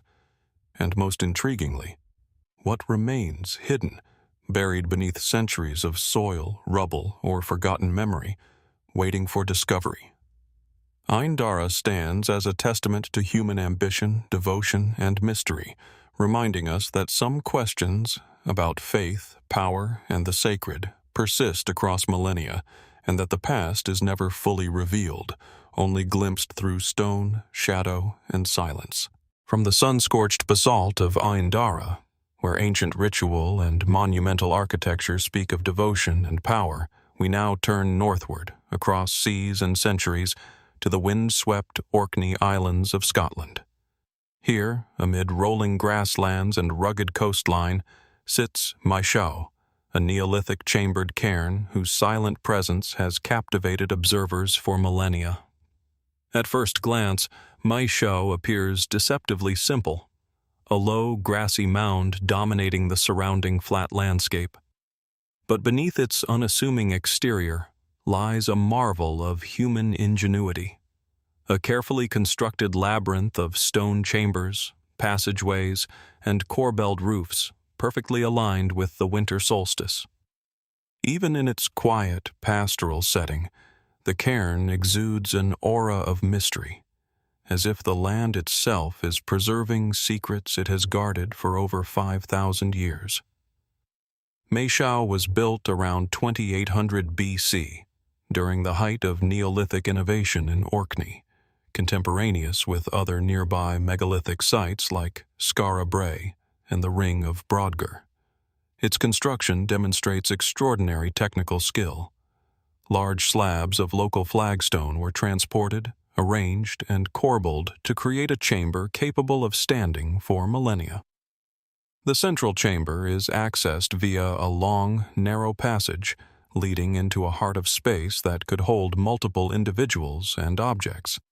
How did a Neolithic society, without metal tools or draft animals, lift and position such massive stones with precision? What inspired such a meticulous architectural plan, and how was knowledge of construction and alignment transmitted across generations?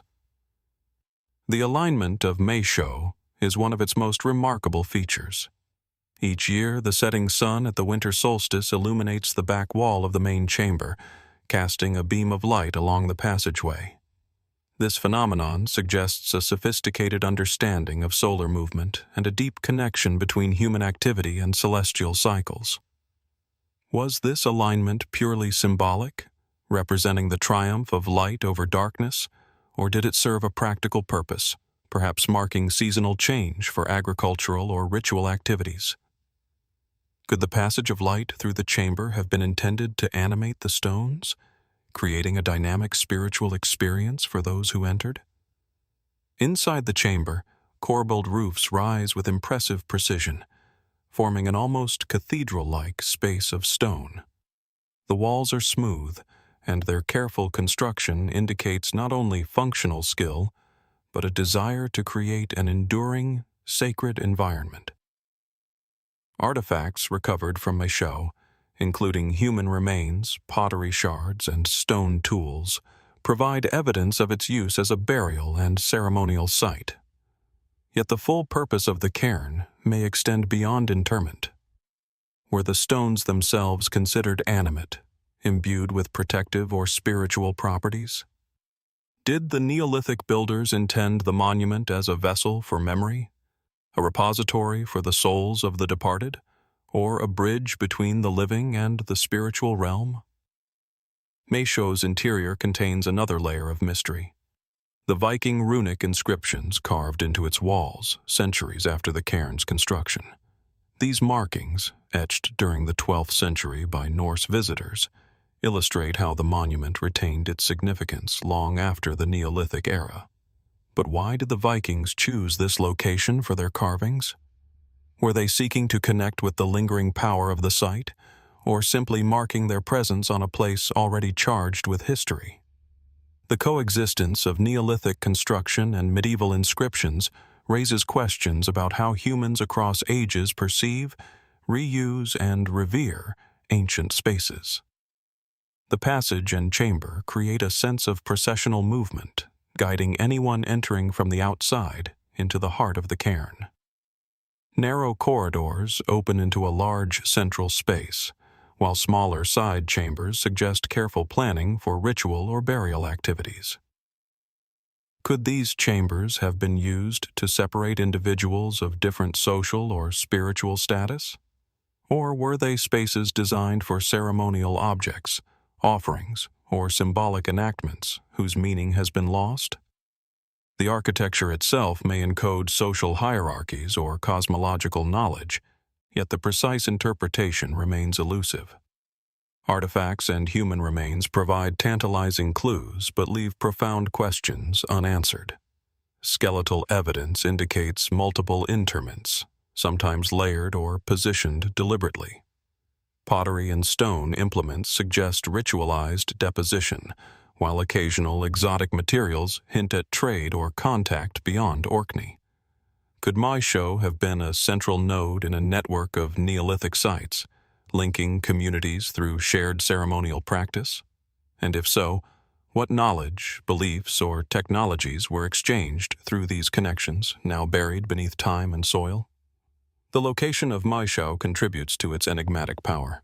The cairn sits on relatively flat land, visible from surrounding areas, yet the Orkney sky dominates the experience. Winds sweep across the mound, and the low winter sun interacts with the stone passageway in a phenomenon that is as much sensory as it is symbolic.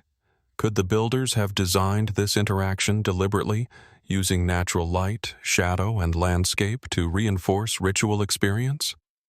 Did the cairn function as a stage for the Neolithic imagination, where the rhythms of the cosmos were enacted and observed, connecting the community with forces beyond the visible world? Speculative theories abound around Maeshowe. Some scholars suggest that the alignment with the winter solstice represents an early form of astronomical observation, integrating timekeeping into ceremonial practice. Others propose that the side chambers and corbelled architecture encode symbolic or spiritual knowledge, a blueprint of cosmology or social order. Could there have been hidden chambers or ritual spaces within or beneath the cairn, now collapsed or inaccessible, holding further clues to its purpose? And beyond the stones and artifacts, what rituals, performances, or communal gatherings were enacted here, now lost to the silence of millennia? Walking through Maeshowe today, one is struck by the dialogue between the monument and the natural environment. The wind whistles along the passageway, birds circle overhead, and the sun transforms the chamber with light that echoes the original solstice alignment. The stones themselves, though silent, convey human intention, ritual, and ingenuity. How did those who built and used Maeshowe experience the interplay of light, shadow, and space?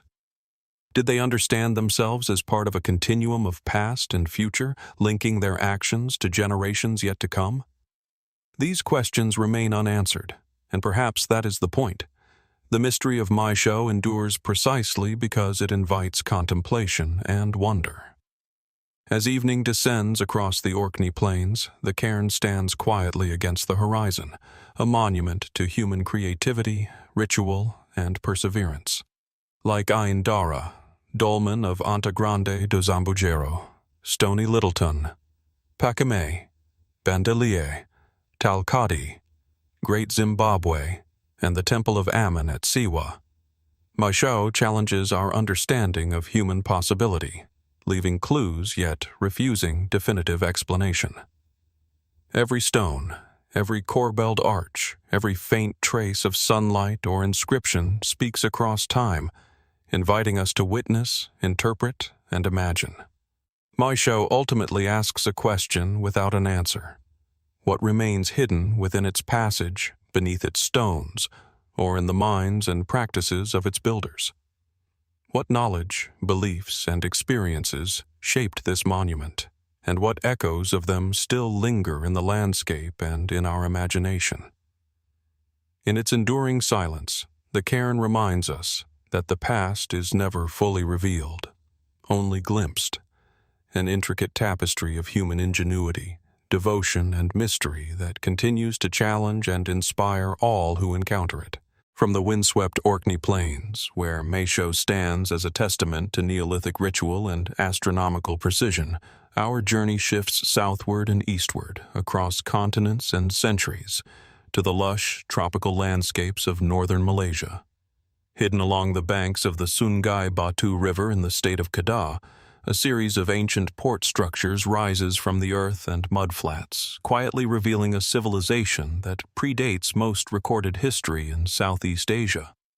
At first glance, the site appears unremarkable, a low-lying complex of crumbling stone, earth, and remnants of brick walls, partially submerged by tidal rivers and cloaked in vegetation.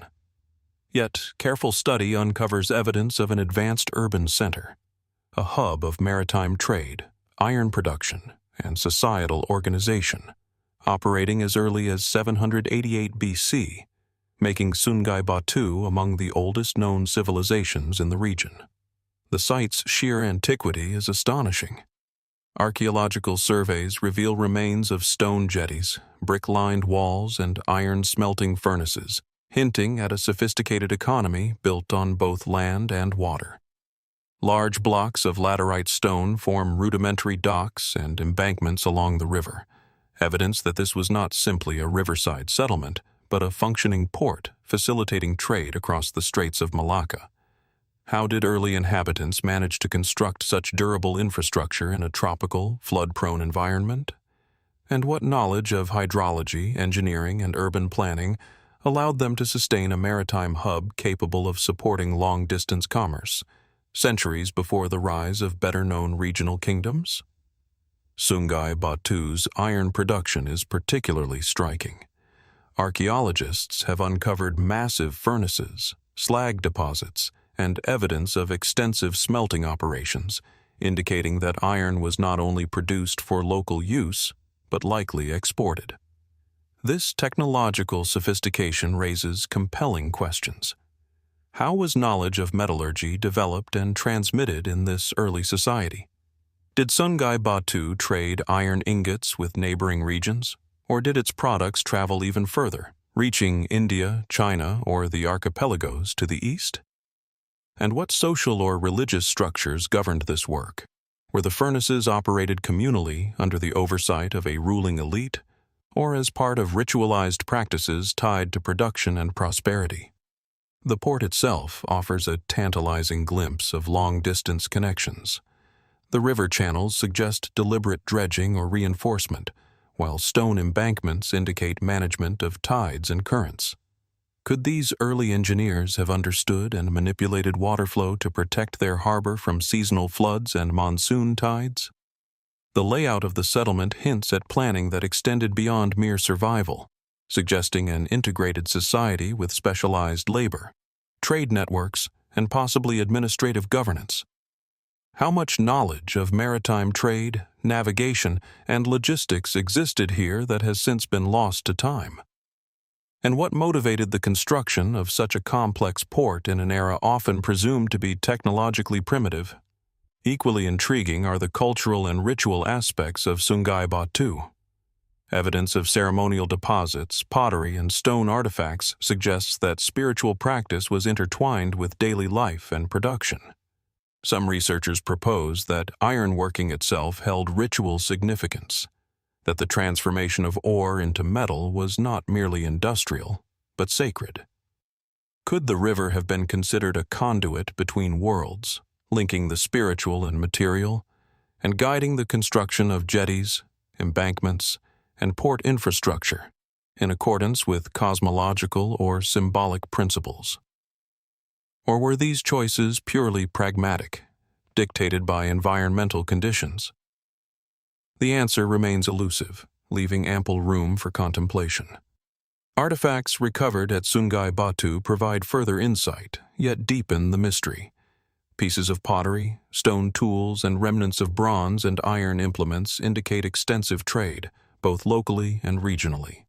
Certain ceramics bear designs unfamiliar to later Southeast Asian kingdoms, suggesting a culture both connected and distinct. Was Sungai Batu a precursor to later Malay polities, influencing the development of trade, governance, and religion across the peninsula, or did it exist as an independent node, rising and falling before historical records could capture its story?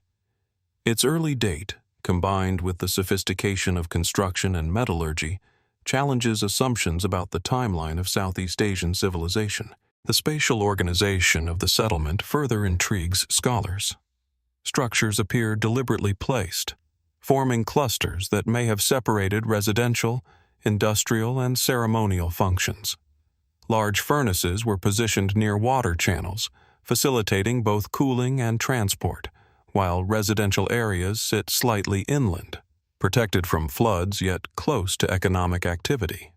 Could these arrangements reflect an early understanding of urban planning, integrating environmental adaptation with societal hierarchy? And what rules governed movement, labor, and ritual in such a complex, interconnected environment, where water, fire, and earth intersected daily life? Speculative theories about Sungai Batu emphasize the site's possible influence on broader regional development. Some researchers suggest that it was part of a network of early maritime trade centers stretching across the Straits of Malacca, linking the Malay Peninsula with India, China, and the islands of Indonesia. Others propose that the site's advanced metallurgy may have contributed to cultural and technological diffusion, with knowledge of iron smelting and construction spreading to later civilizations in Southeast Asia. Could the port have been a focal point for diplomacy, ritual, and economic strategy, a hub where cultural and technological innovation converged long before written history captured its story? The tantalizing possibilities invite further exploration. Walking among the ruins today, one is struck by both the fragility and endurance of human enterprise. Muddy embankments, remnants of brick walls, and the skeletal remains of furnaces testify to a society capable of shaping its environment to extraordinary effect. How did the people of Sungai Batu perceive their place in the world? Did the river represent more than a transportation route? Perhaps a spiritual artery connecting past, present, and future? Did the hum of iron smelting echo as ritual chant, or was it purely the sound of labor and commerce? These questions remain unanswered, yet the landscape itself invites wonder and reflection. The site's challenges to modern understanding underscore its enigmatic nature. Tropical conditions, erosion, and centuries of sediment deposition have hidden much of the original settlement, leaving archaeologists to piece together a civilization from fragments. Yet even in these fragments, the ingenuity, organization, and ambition of Sungai Batu's inhabitants shine through. Could there be buried structures, untapped furnaces, or even ritual chambers yet to be discovered, waiting beneath mud, water, and centuries of earth? And what does Sungai Batu teach us about the capacity of early societies to innovate, organize, and connect across vast distances, despite the limitations of their time? As the sun sets over the river plains, the remains of jetties and furnaces cast long shadows over the landscape.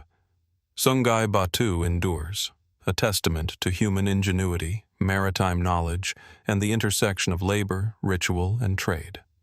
Like Maeshowe, Ain Dara, Dolmen of Anta Grande do Zambujeiro, Stony Littleton, Paquimé, Bandelier, Tal-Qadi, Great Zimbabwe, and the Temple of Ammon at Siwa. It reminds us that human history is layered with mysteries, some preserved in stone, some in earth, and some in the subtle interplay between environment and culture.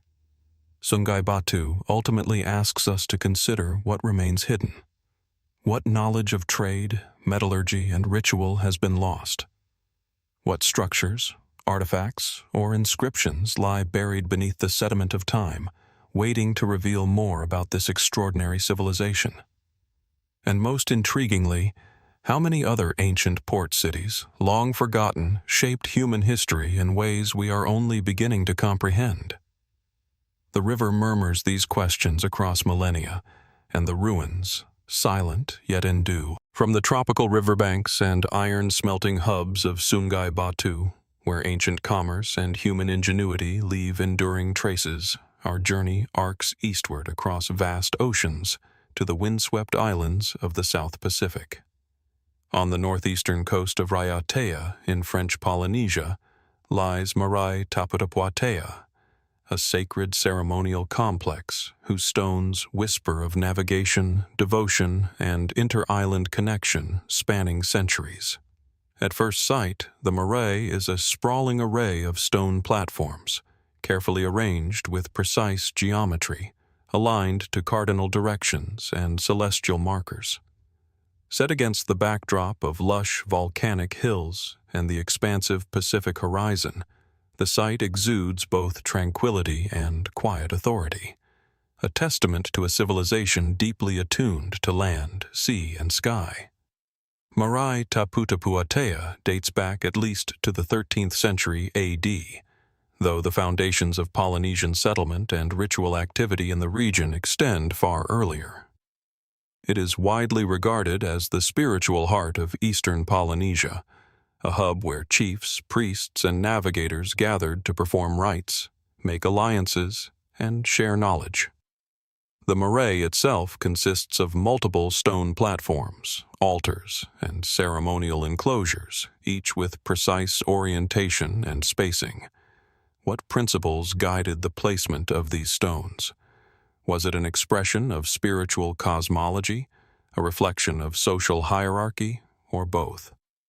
And how did the Polynesians, navigating thousands of miles of ocean, maintain cultural cohesion while developing such an intricate and consistent architectural language across islands? The spatial organization of Taputapuatea is as deliberate as it is elegant. The main platform, or ahu, served as a focal point for ritual activity, while surrounding stones and structures delineated ceremonial pathways, seating or sacred boundaries. Certain stones are oriented to rising and setting points of the sun, suggesting that celestial observation informed both spiritual and practical decisions. Could the positioning of these platforms encode navigation knowledge, linking sacred space to the oceanic routes that connected the far-flung islands of Polynesia? Or did these alignments primarily reinforce ritual symbolism, embedding cosmology and ancestry into the very stones upon which ceremonies unfolded? Perhaps it was both, a fusion of practicality and belief that defined Polynesian sacred architecture. Marae Taputapuatea is also remarkable for its role as a cultural and spiritual hub.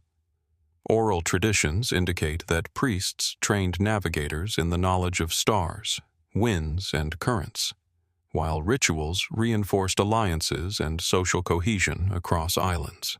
The stones themselves may have served as mnemonic devices, guiding memory, ritual, and instruction. Could it be that this ceremonial complex functioned not only as a sacred site, but also as a center for inter-island diplomacy, education, and knowledge exchange? The scale of influence suggested by historical accounts challenges modern assumptions about early Polynesian civilization, revealing a society capable of coordinating across vast distances without written records. Artifacts and carvings recovered from the site further illustrate the depth of cultural sophistication. Stone tiki figures, ceremonial adzes, and offerings were strategically placed, indicating both ritual practice and the display of authority. The Au and surrounding enclosures are oriented to emphasize sight lines, processional movement, and the interaction of participants with sacred objects. How were these ceremonial spaces experienced by those participating in rituals? Did the alignment of stones, the rhythm of chant, and the positioning of sacred objects create a sensory environment intended to awe, instruct, or connect the living with their ancestors? These elements hint at a nuanced understanding of human perception and engagement within sacred space. The significance of Taputapuatea extends far beyond the island of Raiatea. Oral histories and archaeological evidence suggest that this marae maintained spiritual and political influence across the Marquesas, the Society Islands, and even as far as Hawaii and New Zealand. Chiefs and priests journeyed across thousands of miles of open ocean to receive training, offer tribute, or renew alliances.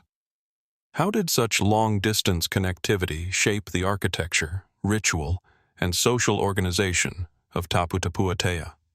Could the stones themselves symbolize a network of knowledge and power, physically anchoring a web of influence that spanned the Pacific long before European contact?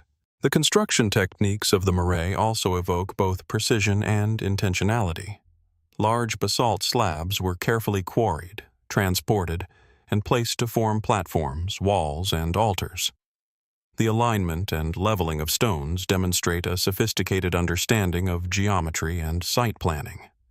Could the positioning of certain stones mark solstices, equinoxes, or other celestial events, blending spiritual practice with environmental observation?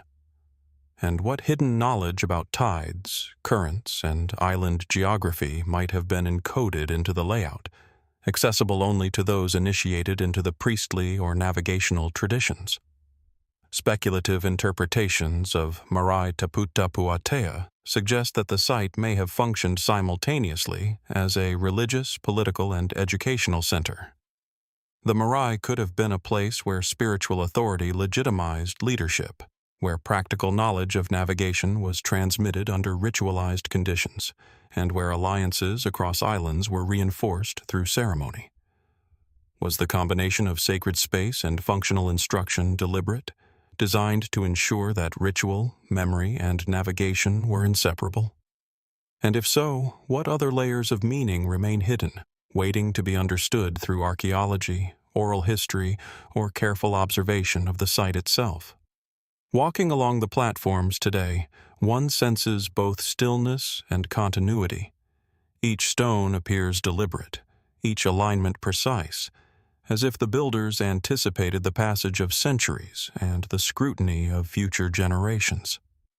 The interplay of light and shadow across the Ahu, the sound of wind through stone enclosures, and the view across the surrounding lagoon create an immersive sensory experience. How did the original participants perceive these spaces? Did they sense the weight of ancestral presence, the guidance of celestial cycles, or the connection to distant islands and communities? The silence of the stones offers no answer, yet invites reflection, contemplation, and wonder. The marae's continued presence also reminds us of the vulnerability of cultural memory. Taputapuatea suffered partial destruction in the 19th and 20th centuries, yet local and global efforts have sought to preserve and restore its significance. Even amid loss, the layout, alignment, and stones continue to convey power, ritual, and knowledge. How much of the original complexity, ritual, oral instruction, ceremonial hierarchy, is now irretrievably lost? And what can the remaining structures teach us about the ingenuity, cosmology, and maritime mastery of the Polynesians who built and maintained this extraordinary hub? As the sun dips below the horizon, casting long shadows across the basalt platforms, Marae Taputapuatea stands as both monument and mystery.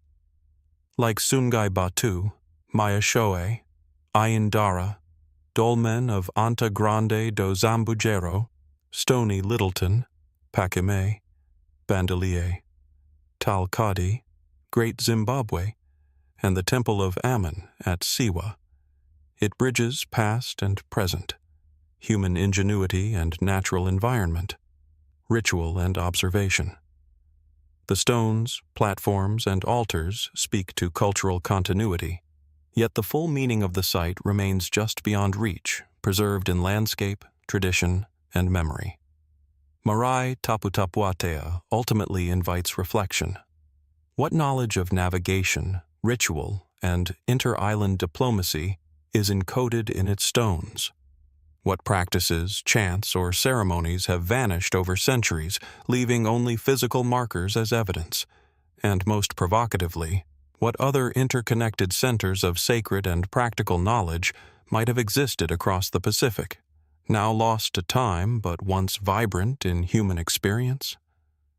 In its quiet majesty, Taputapuatea reminds us that human history is layered, that cultural memory can endure in stone even as so much is forgotten, and that some mysteries, like the horizon itself, always beckon us to explore further. From the sacred platforms and celestial alignments of Marae Taputapuatea, where Polynesian navigators once synchronized ritual and observation, our journey now shifts across the Pacific and the Andes to the arid coastal plains of Peru. Amid the rolling desert hills near the Casma Valley rises Chankillo, an ancient complex whose stone towers form a linear silhouette against the horizon, evoking awe, mystery, and profound ingenuity. At first glance, these 13 evenly spaced towers, stretching nearly half a kilometer along a ridge, appear as mere remnants of a long-abandoned settlement. Yet their deliberate arrangement and alignment with the rising and setting sun reveal a sophistication that transcends their apparent simplicity, hinting at a civilization deeply attuned to the rhythms of the cosmos. Chankillo dates to around 400 BC, built by the pre-Columbian people of the Casma region, yet its purpose was not merely defensive or residential. The towers, each roughly 6 meters high, rise like sentinels marking the passage of time. From carefully chosen observation points, the sun appears to move from one tower to the next throughout the year, creating a precise solar calendar. This suggests that Chankillo was an astronomical observatory, a device for tracking seasonal changes, agricultural cycles, and ritual timing. How did the builders achieve such precision without modern instruments? And what cultural or religious imperatives drove them to dedicate labor, planning, and ingenuity to align stone with sun so flawlessly? The alignment of Chankillo demonstrates an intimate understanding of solar patterns. From 2 observation points, located to the east and west of the towers, sunrise and sunset can be traced along the entire 13-tower row. This arrangement allows for the marking of solstices, equinoxes, and intermediate dates with remarkable accuracy. Did these measurements guide planting and harvesting, ritual ceremonies, or social gatherings? Was the act of observing the sun from these towers a communal experience, involving priests, rulers, and the population, or was it reserved for specialized astronomers whose knowledge maintained social order and agricultural success?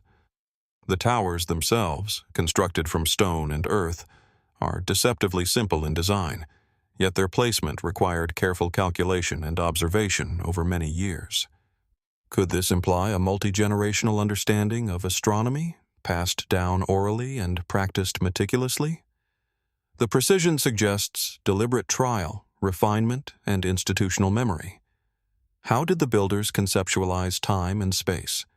Did they measure the sun's movement with tools now lost, or was their knowledge embedded in ritual, myth, and observation, blending empirical practice with spiritual guidance? The surrounding landscape enhances the tower's significance.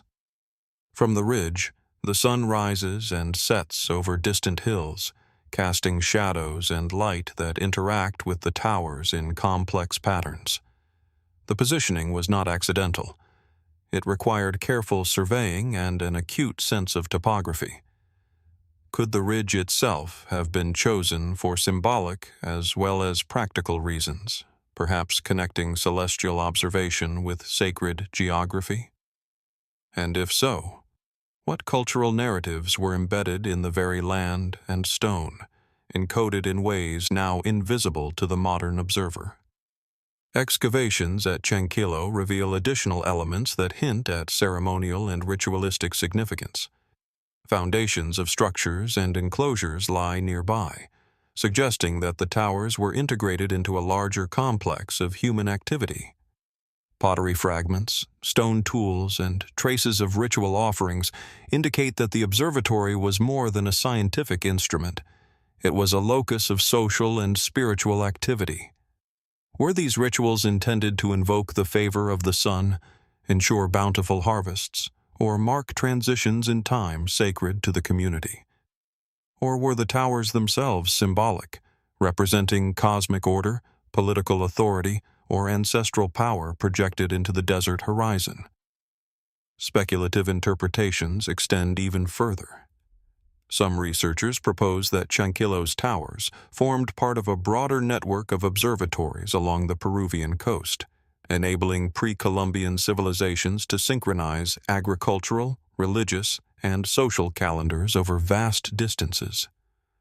Others suggest that the towers may have encoded knowledge of not only solar cycles, but also planetary or lunar phenomena, representing a proto-scientific understanding of celestial mechanics.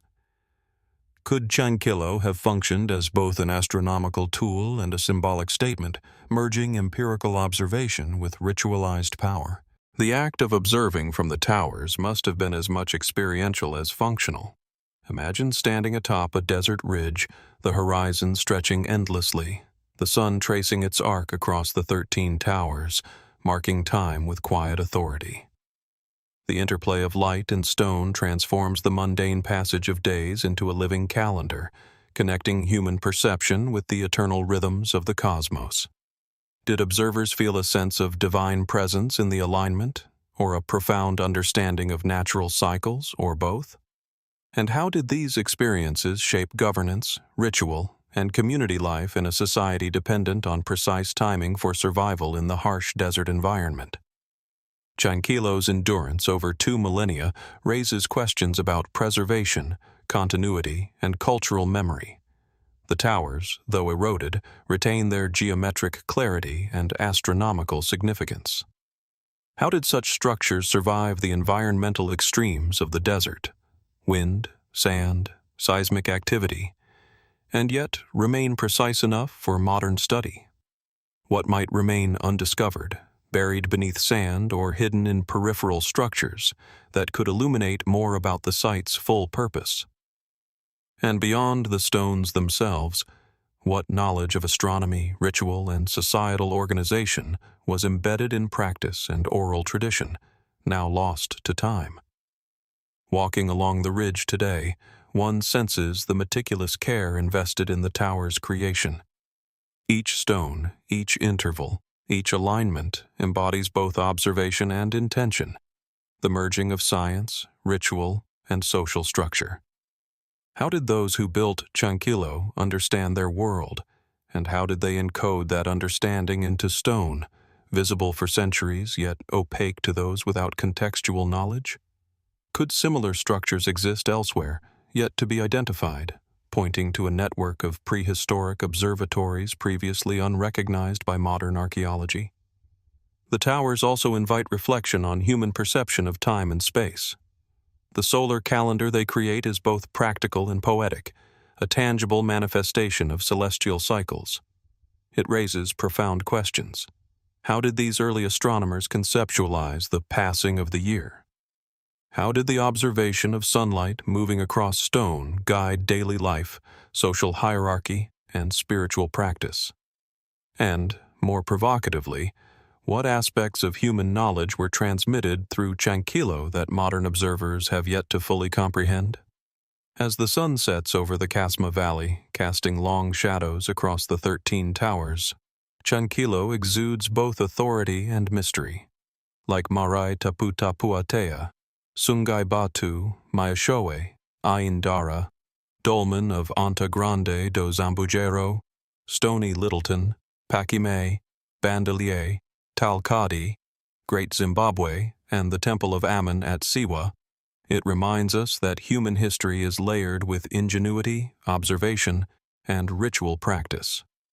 The stones speak to a civilization capable of blending empirical knowledge with cultural and spiritual meaning, leaving questions that endure across millennia. Chankillo ultimately asks us to consider what remains unseen. What other astronomical knowledge, ceremonial practice, or societal organization is encoded in these desert towers? What have we yet to uncover about the intersection of ritual, observation, and power in ancient societies? And what other monuments, buried or eroded, silently hold the keys to understanding civilizations whose sophistication challenges our modern assumptions? In its quiet majesty, Chankillo stands as a sentinel of both time and mystery, inviting those who observe it to contemplate the enduring ingenuity of human civilization. From the arid desert of Chankillo, where stone towers mark the passage of the sun and the ingenuity of early astronomers, our journey now moves northwest, across continents and millennia, to the surreal landscapes of central Anatolia. In the region of Cappadocia, Turkey, the town of Göreme rests amid an otherworldly tableau of conical rock formations, towering spires, and labyrinthine valleys carved by wind and time. At first glance, these fairy chimneys, as they are called, appear to be the products of geological chance, sculpted by volcanic ash, rain, and centuries of erosion. Yet closer examination reveals a landscape profoundly shaped by human hands, a sprawling network of dwellings, chapels, monasteries, and hidden passageways carved directly into the soft, tough stone, testifying to centuries of occupation, adaptation, and spiritual practice. Göreme's rock structures date primarily to the Byzantine period, though evidence suggests that humans utilized the valleys as early as the Hittite era, and perhaps even earlier. The region's unique geology offered both challenge and opportunity, soft enough to carve yet sturdy enough to endure centuries. The tough formations allowed communities to create entire subterranean towns. How did early inhabitants conceive of such vertical spaces as habitable, sacred, or defensive? What motivated them to invest labor into carving homes, chapels, and complex underground networks into formations that already inspired awe through their natural forms? The settlements within Göreme are a striking blend of functionality and spiritual expression. Many of the rock-hewn churches, chapels, and monasteries feature intricate frescoes depicting biblical scenes, saints, and symbolic motifs. The art suggests both a deep religious devotion and an advanced understanding of narrative, symbolism, and spatial composition. How did the artists and builders coordinate their efforts in a landscape that is both vertical and irregular? And how did they integrate communal, domestic, and sacred spaces into a single cohesive environment, balancing daily life with spiritual ritual?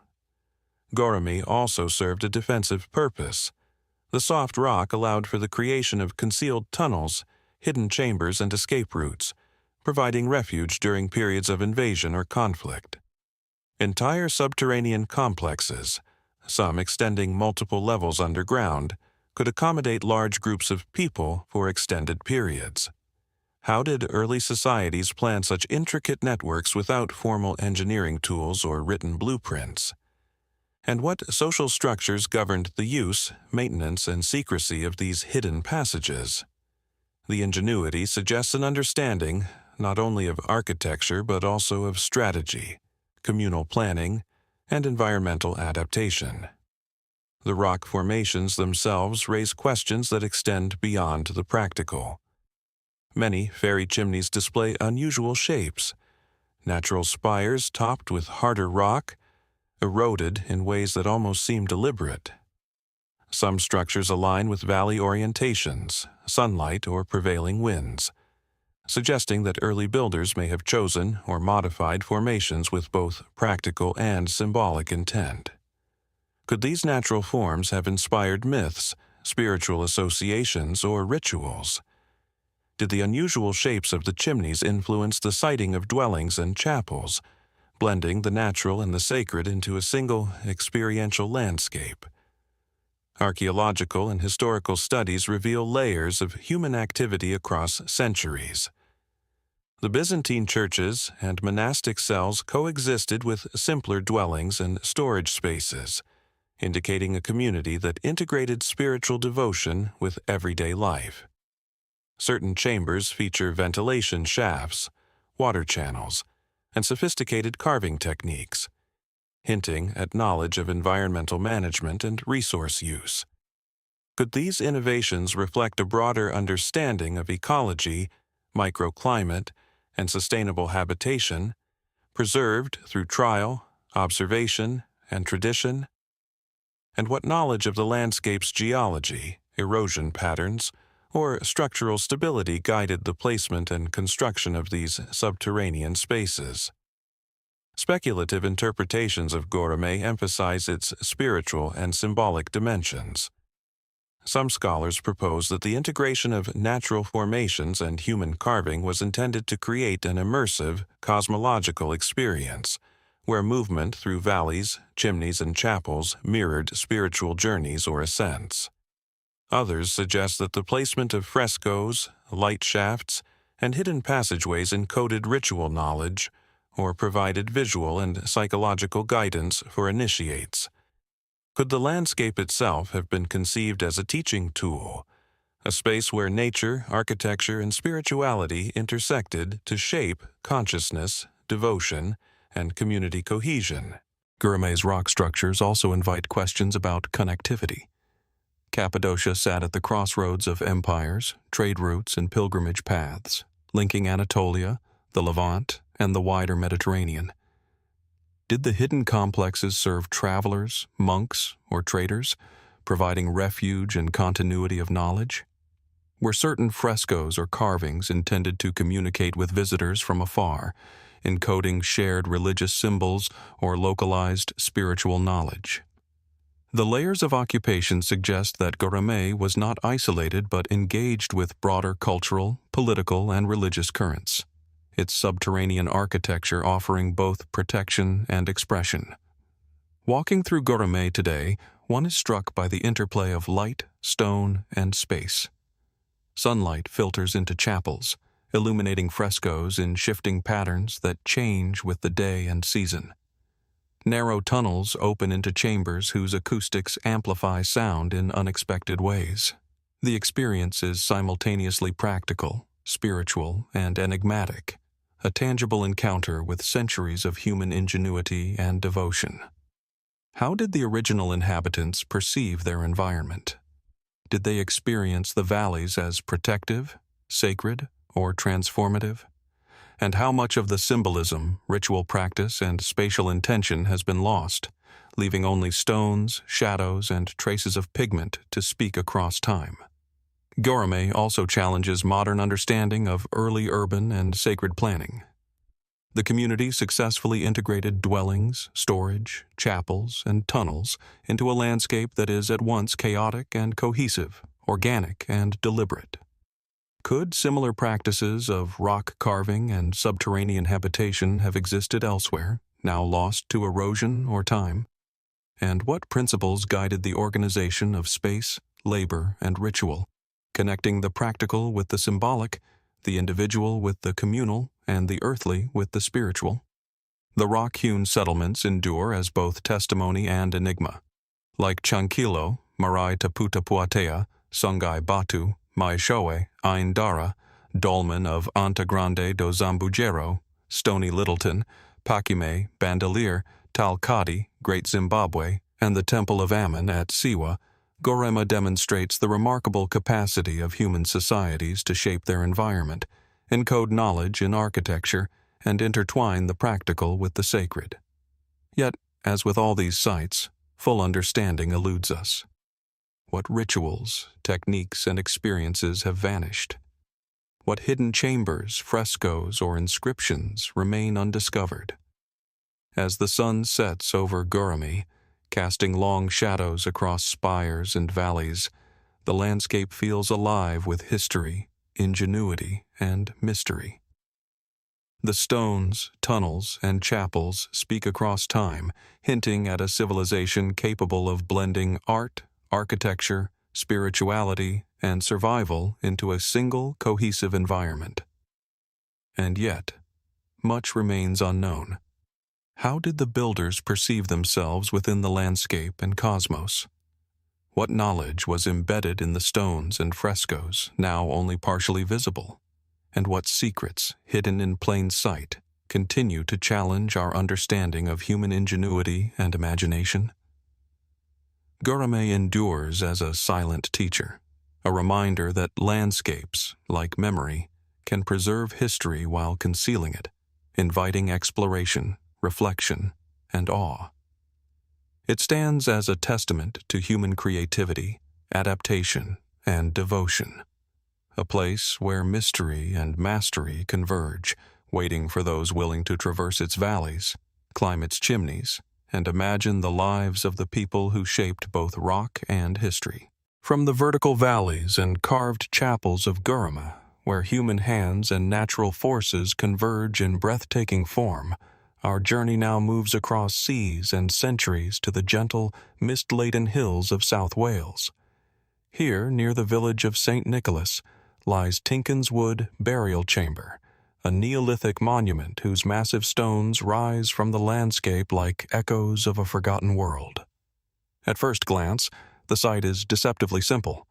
A long mound of earth marking the presence of a stone chamber beneath, dominated by a single imposing capstone, one of the largest in Britain, weighing an estimated 40 tons. Its sheer scale and placement evoke awe and a quiet unease, inviting questions about the people who raised it, the techniques they employed, and the purpose it served in a distant past over 5,000 years ago. Tinkin's Wood dates to around 4,500 BC, placing it firmly in the late Neolithic period, a time when communities across Britain were constructing megalithic tombs, henges, and ritual sites. The chamber itself is rectangular, defined by upright stones supporting the massive capstone, which rests precariously yet securely, as if suspended between earth and sky. Archaeologists believe it functioned as a communal burial site, a repository for human remains over generations, but its scale and precision suggest a society with both technical skill and a deep commitment to ritual. How did they lift and position such enormous stones without metal tools, pulleys, or written engineering plans? What cultural or spiritual imperatives motivated such a labor-intensive endeavor? The arrangement of stones within and around the mound invites reflection. The chamber was originally covered by a long earthen mound, now partially eroded, which may have served to protect the remains and sanctify the site. Excavations have revealed the presence of numerous human bones, suggesting that Tinkin's Wood served as a collective tomb, housing multiple generations. Yet even here, mysteries abound. Were the bones arranged deliberately, or did the chamber accumulate remains over time? Were specific individuals accorded special placement within the stone enclosure, hinting at early social hierarchy, or was the practice egalitarian, reflecting communal beliefs about death and ancestry? The capstone itself is a marvel, measuring over 6 meters in length and 5 meters in width. Its imposing presence dominates the landscape, visible across the surrounding hills and fields. Was the monument intended to be seen as a statement of power, memory, or spiritual connection? Or did it serve a more practical role in demarcating sacred space, guiding ritual processions, or orienting seasonal observation? Some researchers have speculated that its alignment may correspond to solar or lunar events, though evidence remains inconclusive. Could this Neolithic community have encoded astronomical knowledge into the very placement of their stones, blending practical observation with ritual significance? Tinkinswood's location is itself intriguing. Nestled among rolling farmland, yet elevated enough to provide broad views of the surrounding landscape, it suggests a deliberate choice that combines prominence with accessibility. How did the builders perceive their environment? And how did this perception influence the orientation and design of the chamber? Was the site part of a larger network of Neolithic monuments in South Wales, connected through ritual pathways, trade routes, or shared cosmological understanding? And if so, what knowledge or authority was transmitted along these networks, invisible yet enduring across generations? Artifacts and skeletal remains recovered from Tinkinswood provide additional layers of mystery. Charcoal traces suggest ritual fires, while flint tools and pottery fragments indicate human activity associated with both burial and ceremonial practice. Could the interplay of these objects, human remains, and the monumental stones have created an experiential environment where the living engaged with the dead, the spiritual and material worlds intersected, and communal memory was reinforced through ritualized interaction? How might sound, light, and shadow within the chamber have affected those who entered, shaping perception and emotion in ways now lost to time? Speculative interpretations of Tinkinswood extend even further. Some researchers propose that such monumental tombs may have functioned not merely as burial sites, but as places of ritualized initiation, social cohesion, or calendrical observation. Could the chamber, the mound, and the capstone have encoded knowledge of the seasons, the stars, or cycles of human life? And if so, was this knowledge accessible only to select members of the community, or shared communally, linking the living to their ancestors in tangible and symbolic ways? Walking across the site today, the scale of human endeavor becomes apparent. The stones, partially weathered but still imposing, evoke both technical mastery and spiritual purpose. The earthen mound, though eroded, hints at the monumental effort required to cover and integrate the chamber into the landscape. How did these early builders coordinate labor, transport, and construction across generations, relying solely on human muscle, simple tools, and accumulated knowledge? What cultural or spiritual framework made such feats not only possible but imperative, embedding meaning into stone that has endured for millennia? Tinkinswood also raises broader questions about Neolithic societies in Britain.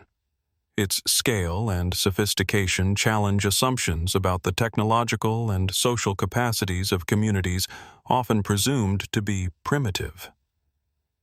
Could the construction of such tombs reflect not only technical skill, but also a complex understanding of leadership, ritual, and memory? Were these sites part of a wider network of influence, knowledge, and spiritual authority, stretching across valleys, hills, and rivers, connecting communities through shared beliefs and practices? The burial chamber's endurance underscores the persistence of human intention. Despite erosion, agricultural activity, and the passage of over 6,000 years, the capstone remains poised atop its supporting stones, a silent sentinel over a landscape that has changed dramatically since its construction. What secrets remain buried beneath the mound, waiting to reveal more about diet, social structure, ritual practice, or cosmological understanding? Could hidden chambers, artifacts, or skeletal arrangements yet be discovered, shedding further light on the beliefs and ingenuity of those who built Tinkinswood? Like Göreme, Chankillo, Marae Taputapuatea, Sungai Batu, Maeshowe, Ain Dara, Dolmen of Anta Grande do Zambujeiro, Stony Littleton, Paquimé, Bandelier, Tal-Qadi, Great Zimbabwe, and the Temple of Ammon at Siwa, Tinkinswood reminds us that human history is layered, complex, and often enigmatic. Each stone, each bone fragment, each fragment of pottery preserves a story, yet leaves gaps, inviting contemplation, inquiry, and imagination. The monument endures as both record and mystery, a space where human mortality, ingenuity, and reverence converge in ways we can glimpse but not fully know. As mist drifts across the hills surrounding Tinkin's Wood, the capstone casts long shadows over the earth, a tangible link to the distant past. The monument invites reflection. How did those who built it perceive life, death, and the cosmos? What rituals were performed beneath its weight, and what knowledge, now lost, guided its construction? And perhaps most provocatively, how many other Neolithic tombs and ceremonial sites, equally ambitious and enigmatic, remain undiscovered, silently preserving human ingenuity and mystery beneath the surface of familiar landscapes? Tinkin's Wood stands as a monument to endurance, ingenuity, and the human need to mark existence against the passage of time. It reminds us that even in stone and earth, history can speak, hinting at what was valued, observed, and believed. And though the answers remain elusive, the chamber continues to invite curiosity, reflection, and wonder, bridging the millennia between those who built it and those who now walk among its stones, pondering the mysteries they left behind. From the misty hills and silent stones of Tinkin's Wood, where Neolithic communities raised monuments that endure across millennia, our journey now turns westward and southward to the rugged Andean highlands of Peru. Here, above the city of Cusco, the ancient fortress of Sacsayhuaman rises in tiers of colossal stone, its massive walls forming zigzagging patterns that seem almost otherworldly. The sheer scale of the stones, some weighing over 200 tons, and the precision with which they are fitted together, leaves visitors and scholars alike awestruck. There is no mortar holding them in place, yet the interlocking blocks align so perfectly that even a knife blade cannot fit between them. How could human hands, without modern machinery, shape, transport, and assemble such monumental forms? Sacsayhuaman, meaning satisfied falcon in the Quechua language, is widely believed to have served as both a military fortress and a ceremonial complex for the Inca civilization, constructed in the 15th century AD. Yet its design defies simple explanation. The zigzagging walls, terraces, and massive stone blocks suggest a combination of strategic defense, spiritual symbolism, and architectural mastery. Did the fortress function primarily as a defensive bastion overlooking Cusco, or was it conceived as a sacred space, a stage for ritual, ceremony, and the projection of imperial power? Perhaps, like many great ancient sites, it was both, a testament to ingenuity that served multiple intertwined purposes. The stones themselves are extraordinary. Granite blocks of varying size were quarried from distant sites, some as far as 5 kilometers away, then transported, shaped, and assembled with extraordinary precision. The interlocking joints are irregular yet fit together perfectly, capable of withstanding seismic activity common in the region. How were these techniques developed? Were there tools or methods lost to time, or did the Inca rely on a profound understanding of geometry, leverage, and collective labor? And what knowledge of physics and engineering did these builders possess, embedded in a tradition passed orally and experientially across generations? Beyond their technical achievement, the stones themselves provoke questions of ritual and symbolism. Many blocks are polygonal, with complex angles and interlocking forms, suggesting deliberate design choices that extend beyond structural necessity. Could the shapes themselves have been imbued with meaning, aligning with sacred principles, astronomical markers, or spiritual narratives? And what might the fortress's massive scale, visible from miles across the Cusco Valley, communicate to those who approached it in the 15th century, a display of human power, divine sanction, or both. Sacsayhuaman was also a living space of the Inca Empire, hosting ceremonies, processions, and perhaps even astronomical observations. The site's terraces and plazas could accommodate thousands of participants, while the surrounding landscape provided views of sacred mountains, rivers, and valleys. Did the positioning of walls, terraces, and gates reflect spiritual cosmology, aligning with the solstices, cardinal directions, or local topography in ways that enhanced ritual experience? Could the fortress itself have been conceived as a monumental cosmogram, integrating earth, stone, and sky into an immersive spiritual environment? Archaeological investigation reveals layers of occupation and adaptation. Post holes, terraces, and foundation trenches suggest structures once existed atop the massive stone walls, while ceramics, metalwork, and ritual objects hint at the site's ceremonial function. How did the Inca coordinate such monumental construction while integrating spiritual, military, and civic functions? And what can the placement of individual stones, terraces, and plazas tell us about social hierarchy, ritual hierarchy, and the integration of human activity with sacred landscape? Speculative theories about Sacsayhuaman extend beyond conventional archaeology. Some researchers suggest that the precision and scale of the walls may indicate advanced surveying techniques, possibly including rudimentary tools for measuring angles and distances over long spans. Others propose that the fortress may encode knowledge of astronomy, agriculture, or hydraulic engineering, hidden within its layout, orientation, and spatial relationships. Could the zigzagging walls and interlocking stones be a practical adaptation to earthquakes, or a deliberate embodiment of cosmic principles, a fusion of science and symbolism that challenges modern assumptions about Inca knowledge? The experience of Sacsayhuaman today reinforces its enigmatic aura.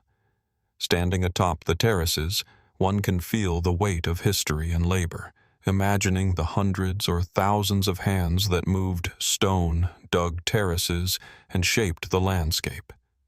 The scale, precision, and rhythm of the walls evoke both awe and unease, suggesting a civilization whose understanding of material, labor, and space was extraordinarily sophisticated. How did the builders perceive their work? Did they experience the construction as a purely functional task, a sacred act, or both simultaneously? And what rituals, songs, or instructions accompanied the movement of each colossal stone, embedding knowledge into practice and memory? Sacsayhuaman's survival through centuries of conquest, looting, and natural disasters underscores its resilience and the enduring skill of its creators. Despite earthquakes and human intervention, the walls remain remarkably intact, their interlocking stones continuing to fit precisely. Could this longevity reflect a conscious understanding of structural dynamics and natural forces, or an almost intuitive mastery born of generations of experience? And what might remain undiscovered? Hidden chambers, symbolic alignments, or subtle architectural features that could reveal new layers of purpose, function, and meaning? Beyond the stones themselves, Sacsayhuaman challenges modern perspectives on Inca society. Its scale suggests centralized organization, large labor forces, and sophisticated planning, yet much of the knowledge behind its construction is now lost. How did the Inca mobilize human, material, and spiritual resources to create such an enduring monument? What principles guided decision-making in layout, stone selection, and spatial orientation? And how did the fortress reflect the Inca worldview, integrating physical dominance, spiritual authority, and the natural environment into a coherent, living structure? Like Tinkinswood, Göreme, Chankillo, Marae Taputapuatea, Sungai Batu, Maeshowe, Ain Dara, Dolmen of Anta Grande do Zambujeiro, Stony Littleton, Paquimé, Bandelier, Tal-Qadi, Great Zimbabwe, and the Temple of Ammon at Siwa. Sacsayhuaman is both monument and mystery. It invites questions about human ingenuity, cultural expression, and the enduring human impulse to leave a mark upon the world. How much of the fortress's meaning was encoded in its stones, terraces, and orientation? How much of that knowledge is now lost, surviving only as shadows and impressions in the landscape?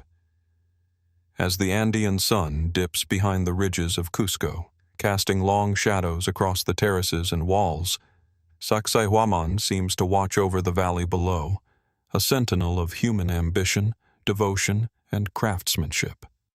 It stands as a testament to the extraordinary abilities of the Inca, yet its full purpose, method, and meaning remain tantalizingly elusive. What knowledge of construction, cosmology, or ritual was embedded in the fortress that we have yet to uncover? And perhaps most provocatively, how many other ancient monuments, now lost or hidden, might similarly encode wisdom and mysteries that challenge our understanding of past civilizations? Sacsayhuaman endures, both visible and enigmatic, a place where stone, sky, and human ambition converge.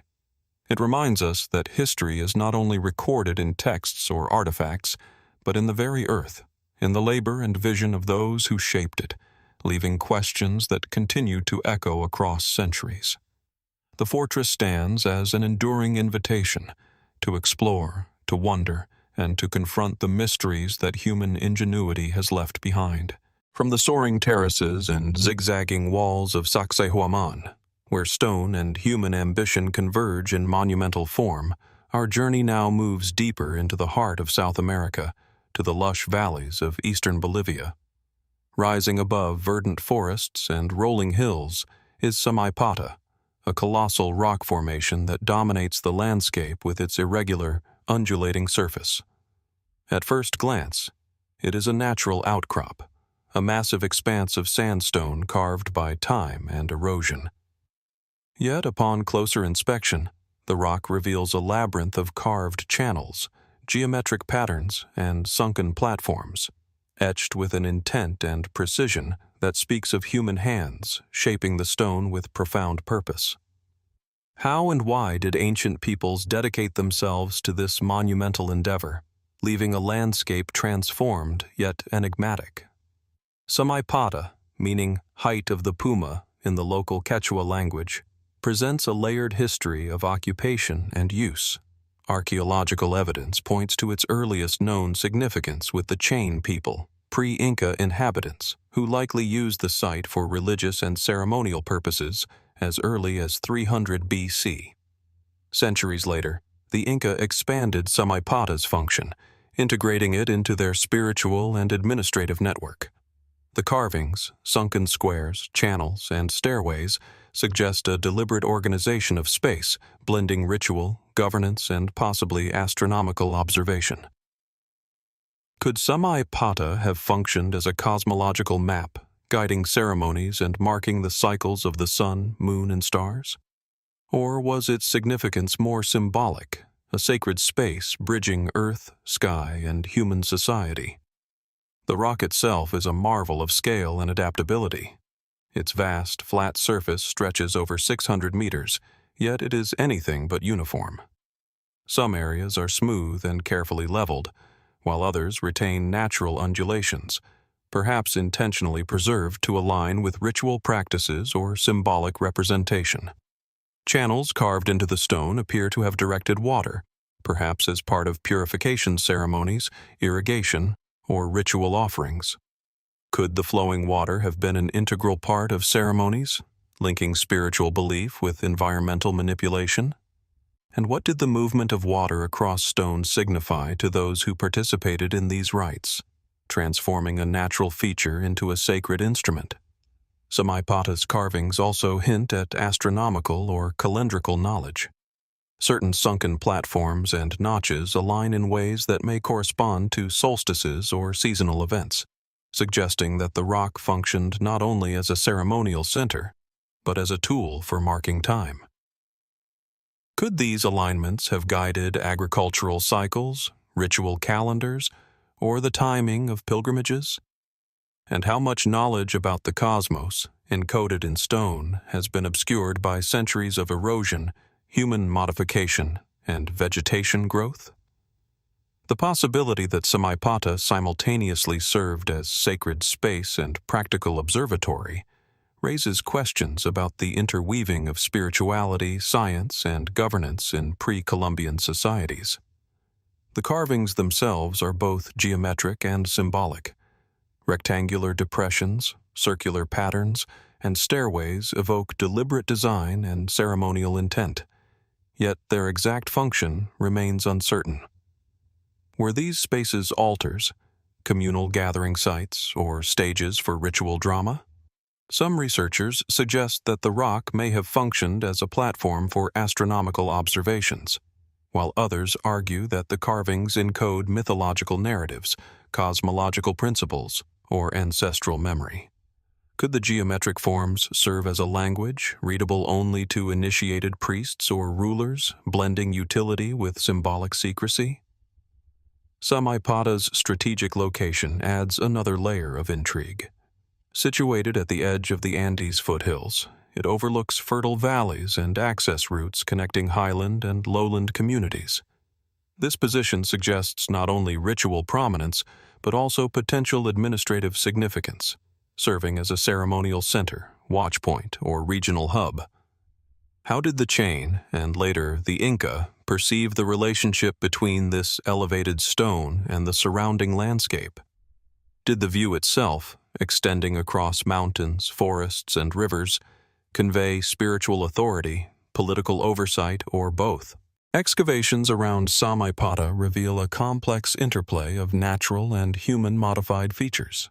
Stones arranged as foundations, terraces, and pathways suggest that the rock was part of a larger settlement or ceremonial precinct.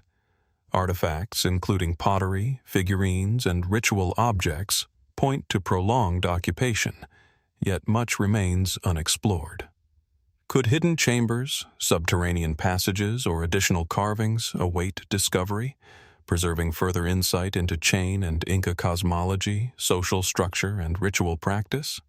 And if such spaces exist, what knowledge did they hold, now lost beneath centuries of soil, vegetation, and human transformation? Speculative interpretations extend beyond conventional archaeology. Some researchers propose that Samaipata may encode cosmological principles, with patterns representing celestial bodies, constellations, or mythological symbolism. Others suggest that the rock's undulating surface could have been used in ritual movement, dance, or processional ceremony, integrating physical, spiritual, and symbolic experience. Could the interplay of carved stone, water, and landscape have produced acoustic, visual, or kinetic effects, enhancing ritual perception and embedding collective memory in both body and mind? The scale and effort required to create Samaipata implies sophisticated planning and social organization. Massive blocks were carved, channels etched, and surfaces leveled with skill that indicates not only technical capability, but also a profound cultural imperative. How were these labor forces coordinated, and what motivated the investment of time, energy, and knowledge into a monument whose meaning continues to elude us? Could the rock itself have served as a living textbook, a sacred instrument, or a political stage, shaping social cohesion and spiritual understanding simultaneously?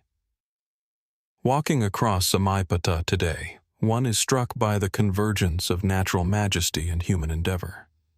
The weathered carvings, undulating surface, and vantage over the valleys below evoke both awe and contemplation. What did it feel like to inhabit this space in 300 BC or 1500 AD? How did those who gathered here perceive their connection to ancestors, the cosmos, and the natural world? And how much of that experience, encoded in stone and ritual, has been lost to time, leaving only echoes for modern observers to interpret? Like Sacsayhuaman, Tinkinswood, Göreme, Chankillo, Marae Taputapuatea, Sungai Batu, Maeshowe, Ain Dara, Dolmen of Anta Grande do Zambujeiro, Stony Littleton, Paquimé, Bandelier, Tal-Qadi, Great Zimbabwe, and the Temple of Ammon at Siwa. Samaipata demonstrates the human capacity to transform landscape into monument, blending observation, ritual, and social purpose. Yet, as with these other sites, the full meaning remains elusive. How much knowledge, ritual practice, or astronomical understanding has been lost? What subtle features of the rock, carved or natural, have yet to be fully interpreted? As the Bolivian sun casts shifting shadows across the vast stone, Samaipata stands as both record and mystery, a silent witness to generations of human ingenuity, devotion, and observation. Its surface invites us to ask, how did the Chain and Inca perceive time, landscape, and cosmos? What lessons did they encode in stone, water, and space that we have only begun to glimpse? And what secrets, buried in plain sight, await the careful eye of discovery, inviting future generations to connect with civilizations whose understanding of earth and sky challenges our modern assumptions? Samaipata endures as a testament to human curiosity, spirituality, and technical skill. It reminds us that landscapes can be both sacred and practical, functional and symbolic, and that the imprint of human intention can survive for millennia, quietly posing questions that continue to inspire awe, reflection, and mystery. From the undulating stone of Samaipata, where Chain and Inca hands carved meaning into the landscape, our journey moves across continents and oceans to the tropical heart of Sri Lanka, where the towering rock fortress of Sigiriya rises dramatically from the jungle floor. Seen from afar, it appears as a solitary giant, a vertical column of red and ochre rock, crowned by the ruins of palaces and terraces that cling improbably to its summit. Rising nearly 200 meters above the surrounding plain, the rock dominates the horizon, its sheer walls both formidable and enigmatic. What drove a civilization to transform this natural monolith into a fortified citadel, a palace, and a canvas for human imagination? Sigiriya, sometimes called the Lion Rock, has been studied and admired for centuries, both for its natural majesty and its extraordinary archaeological features.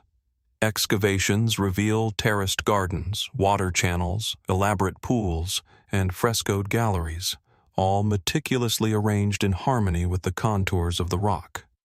Some scholars date the primary construction to the 5th century AD under King Kasyapa, who sought refuge atop the rock following a violent dynastic conflict.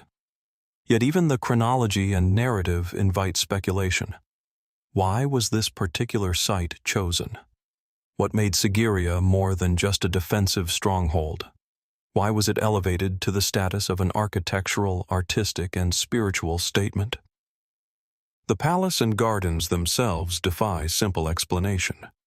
Terraces are cut into steep slopes, pools and fountains harness gravity with precision, and pathways twist across the rock in ways that suggest careful planning to merge beauty, security, and symbolic meaning.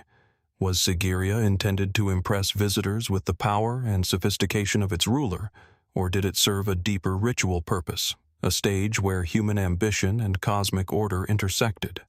The symmetry and integration with the natural rock suggest that function and aesthetics were inseparable, each enhancing the other.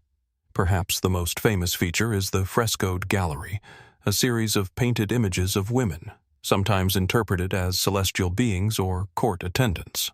Painted directly onto the sheltered rock face, these frescoes have survived centuries of tropical weather and human activity, preserving pigments and forms that speak to both artistic mastery and symbolic significance. Who were these women meant to represent? Were they idealized portraits of earthly power, spiritual intermediaries, or cosmic entities linking the king to divine favor? And why were they placed in locations only partially accessible to the summit, intentionally hidden, yet glimpsed by those ascending the rock? The engineering of Sigiriya adds another layer of intrigue. Water channels carved into the rock suggest a sophisticated understanding of hydraulics, with pools and fountains fed by subtle gradients and hidden conduits. Terraces and retaining walls are arranged to prevent erosion, demonstrating both practical skill and long-term vision. Could such technical expertise have coexisted with ritual and symbolic imperatives, creating a landscape that was simultaneously utilitarian, ceremonial, and aesthetic?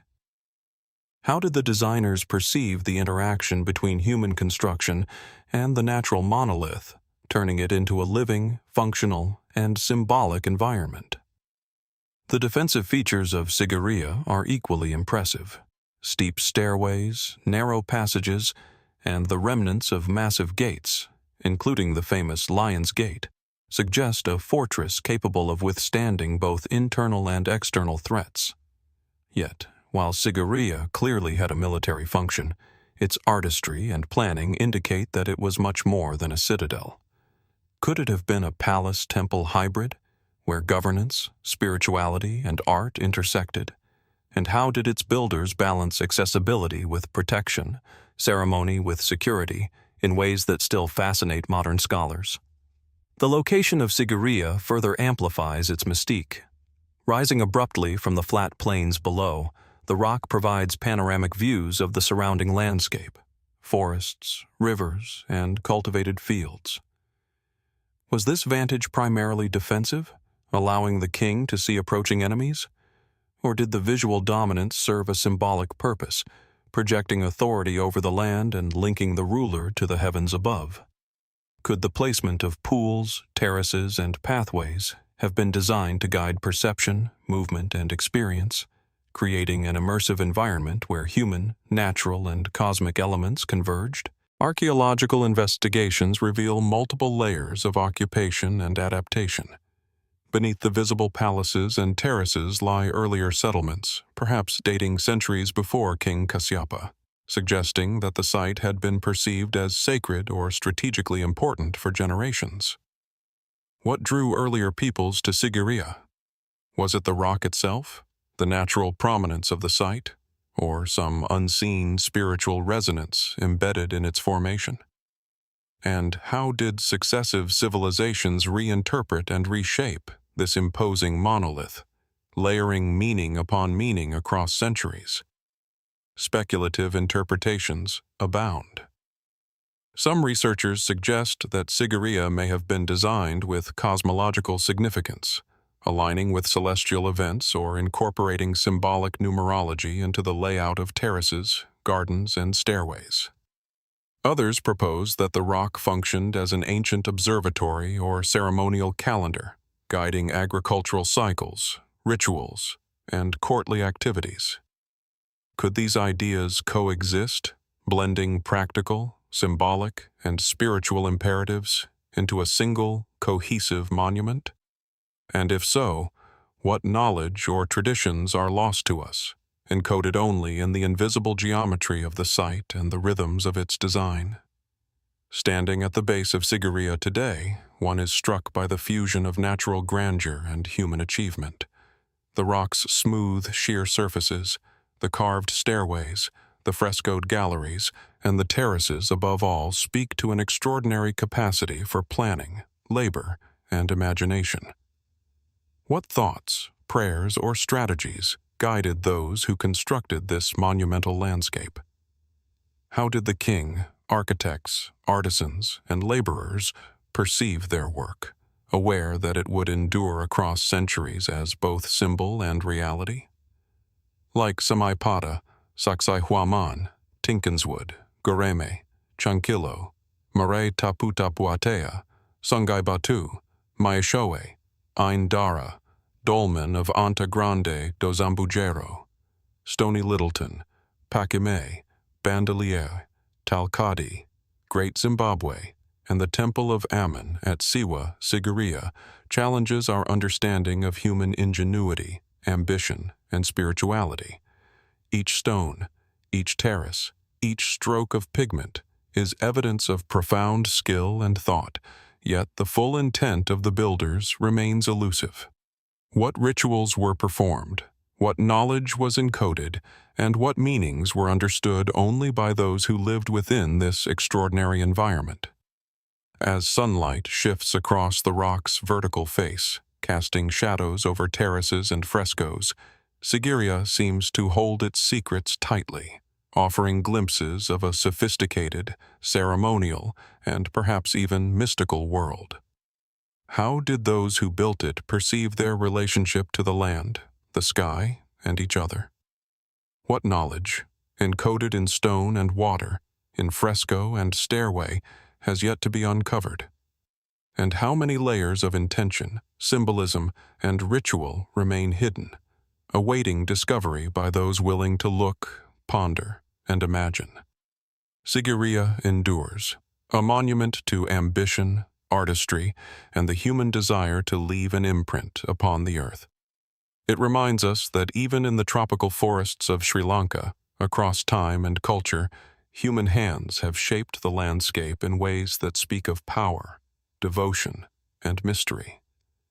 And though we may never fully comprehend all it once meant, the rock continues to inspire awe, inviting reflection, exploration, and wonder, an enduring testament to civilizations whose vision and ingenuity continue to echo across the centuries.